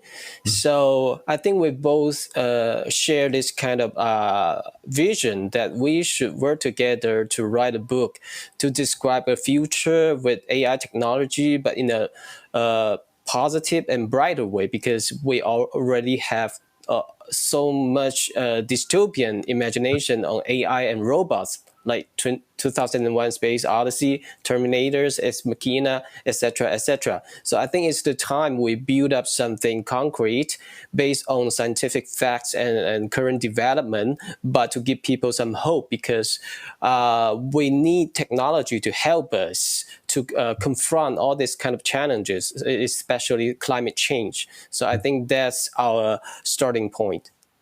Well, let's get into climate change. Optimistic is the right word. The book presents a vision of the future where AI is like electricity now, ubiquitous but invisible. And in one of the stories in AI 2041, Dreaming of Plenitude, you and Dr. Kai-Fu Lee imagine a world where carbon neutrality is a reality because of an abundance of green energy. How do you think AI can accelerate the development of more sustainable technologies? I think for now, the first priority is green energy. So I think AI definitely can help us to find some new material for higher capacity batteries. So I think that's now the very bottleneck of using green energy massively. So as AlphaFold can predict the protein structure using machine learning. So I think that's totally the way we can use to find some new material in the future. And also the smart grid can help us to distribute the green energy in a more efficient way. So that's another thing I think AI can help us to reach the point of carbon neutrality. Well, you and I share a similar vision of green technology. I strongly urge the audience to buy the book and read it. It's both a treat and educational. But your vision, Stan, has undergone a kind of evolution. In your first novel, The Waste Tide, you were much more worried about environmental devastation, in particular e-waste. which of those two futures, the waste tide or AI 2041, is more likely, and why? I think it all depends on how we gonna use the technology, because technology creates so much like electronic waste, like devices we use retard, they become trash all over the world. But meanwhile, if we can use the technology in the right direction, we can have this kind of revolutionary breakthrough. So that means we might find a way to cure the disease we already have for now. So I think it's like the sword with two blades. So it's always high hope and fear. Well, that's so true. Science may be an absolute good, but technology is good or bad, right? Depending on the uses you put it to. At the moment, though, do you feel personally more hopeful or pessimistic about society in this year, 2021? I think in this year is kind of mixed and complicated feelings around me, because as you can see, the climate change is becoming even stranger than fiction. So there's flooding, there's storms, there's global warming everywhere. So I think we're at the very danger status of the tipping point. So if we don't take action from now, and to change our mindset and to go beyond all these binaries and geopolitical conflicts and ideology, discrimination, bias, we couldn't get there. We're running towards the cliff. So I think that's something concerns me the most. Yeah. I saw a recent IEA report that said 50% of the technologies we'll need to create a carbon neutral future haven't been invented yet. And though that can be somewhat, frightening, the good news is that there are technological miracles, every day. Which problem do you think doesn't currently have a solution that especially stimulates your concerns and your interests?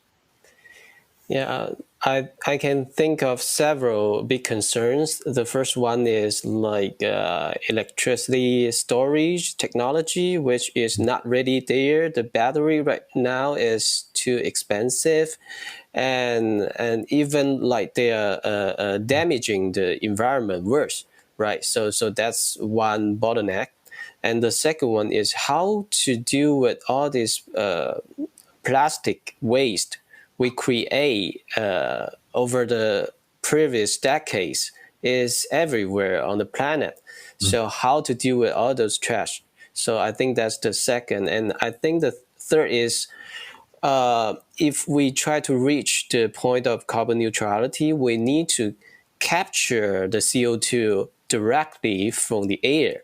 But all I can read from the papers, it also is kind of impossible to go in a cost-effective way.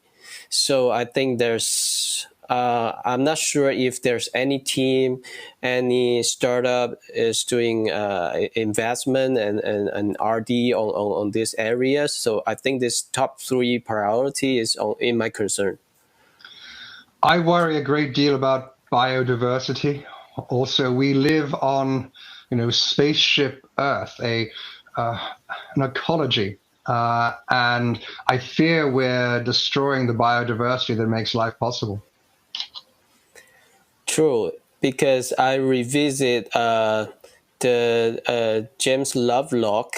He's the one who created the term Gaia hypothesis. So I think right now it's from a hypothesis into a theory which everyone is considering seriously, because all we can see is actually happening. So we are just one species among the all. So if we couldn't get rid of our arrogance as human being and to coexist in a harmonious way, so I think there's no way out, because you couldn't think it in a holistic way like Gaia like the whole earth, like all these animals, plants, fungi, microbe, were actually deeply connected with each other. So one species extinction will totally affect the rest of us. So if human beings couldn't shift their mindset and level up our awareness of the issue, I think there's no easy way out. I couldn't agree more. We need a humility about our connectedness upon Gaia. You asked whether or not startups and universities were actually embarking upon the research that would produce solutions. I know that most of the transformative innovations of the last 50 years have come out of universities and been commercialized by venture-backed startups. Do you have a message for the SOSV audience about the kinds of problems they should be working on and the urgency which they should bring to those problems? Yeah, I'm actually looking to a lot of different areas of technologies. So I think maybe in my science fictional crazy imagination, I think in the future, maybe a combination of biology, like synthesis biology and cybernetics, electronic science, I think might be a direction like how we can doing this engineering, re-editing the genes of microbe to have them working for us to digest the plastic waste, maybe in a way, and how they can transform the current battery. Maybe in the future, because in my book Waste Tie, I create a kind of like imagination, like using virus together with the battery, so it's more like with higher capacity and it's more efficient. So I think in the future, maybe we need to do this kind of cyborg-ish thinking and experiments to push things forward, because I totally believe the answers, the solutions is in the nature. So it's our teacher, is our mentor. So we have to looking for the answers back to the nature rather than like create by our own. Nature is the best teacher. Let me conclude on a personal note. I'm very interested by where you find your inspiration, from scientific papers, from startups, from watching the news. Where? Yeah, besides all the stuff you just mentioned, I think some other stuff like dreaming, like traveling, like the person you encounter in your daily life. So, and also there's some, I don't know, it's like some spiritual moment when you're doing meditation. So all these things can give me a lot of inspiration. So it's from everywhere. Fascinating. Are you working on another book? Yeah, actually, I'm close to wrap up. My next book is for kids on carbon neutrality. So it's quite relevant to our topic today. I can't wait to read it and have my own children read it too. Stan, thank you very much. That was a treat. The pleasure is mine. Thank you so much, Jason.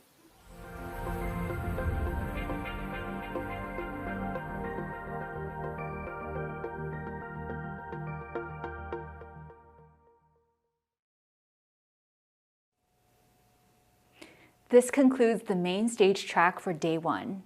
The sessions track is still alive with Elemental Accelerator. Both the expo and networking tracks will remain open, so please take this opportunity to meet other climate tech founders and investors. Only the chat function will close at 1:30 Pacific and reopen at 7:30 Pacific tomorrow morning. Thank you for joining us for day 1. See you all tomorrow for day 2 with Vinod Khosla, Bill Gross, and Tony Fidel.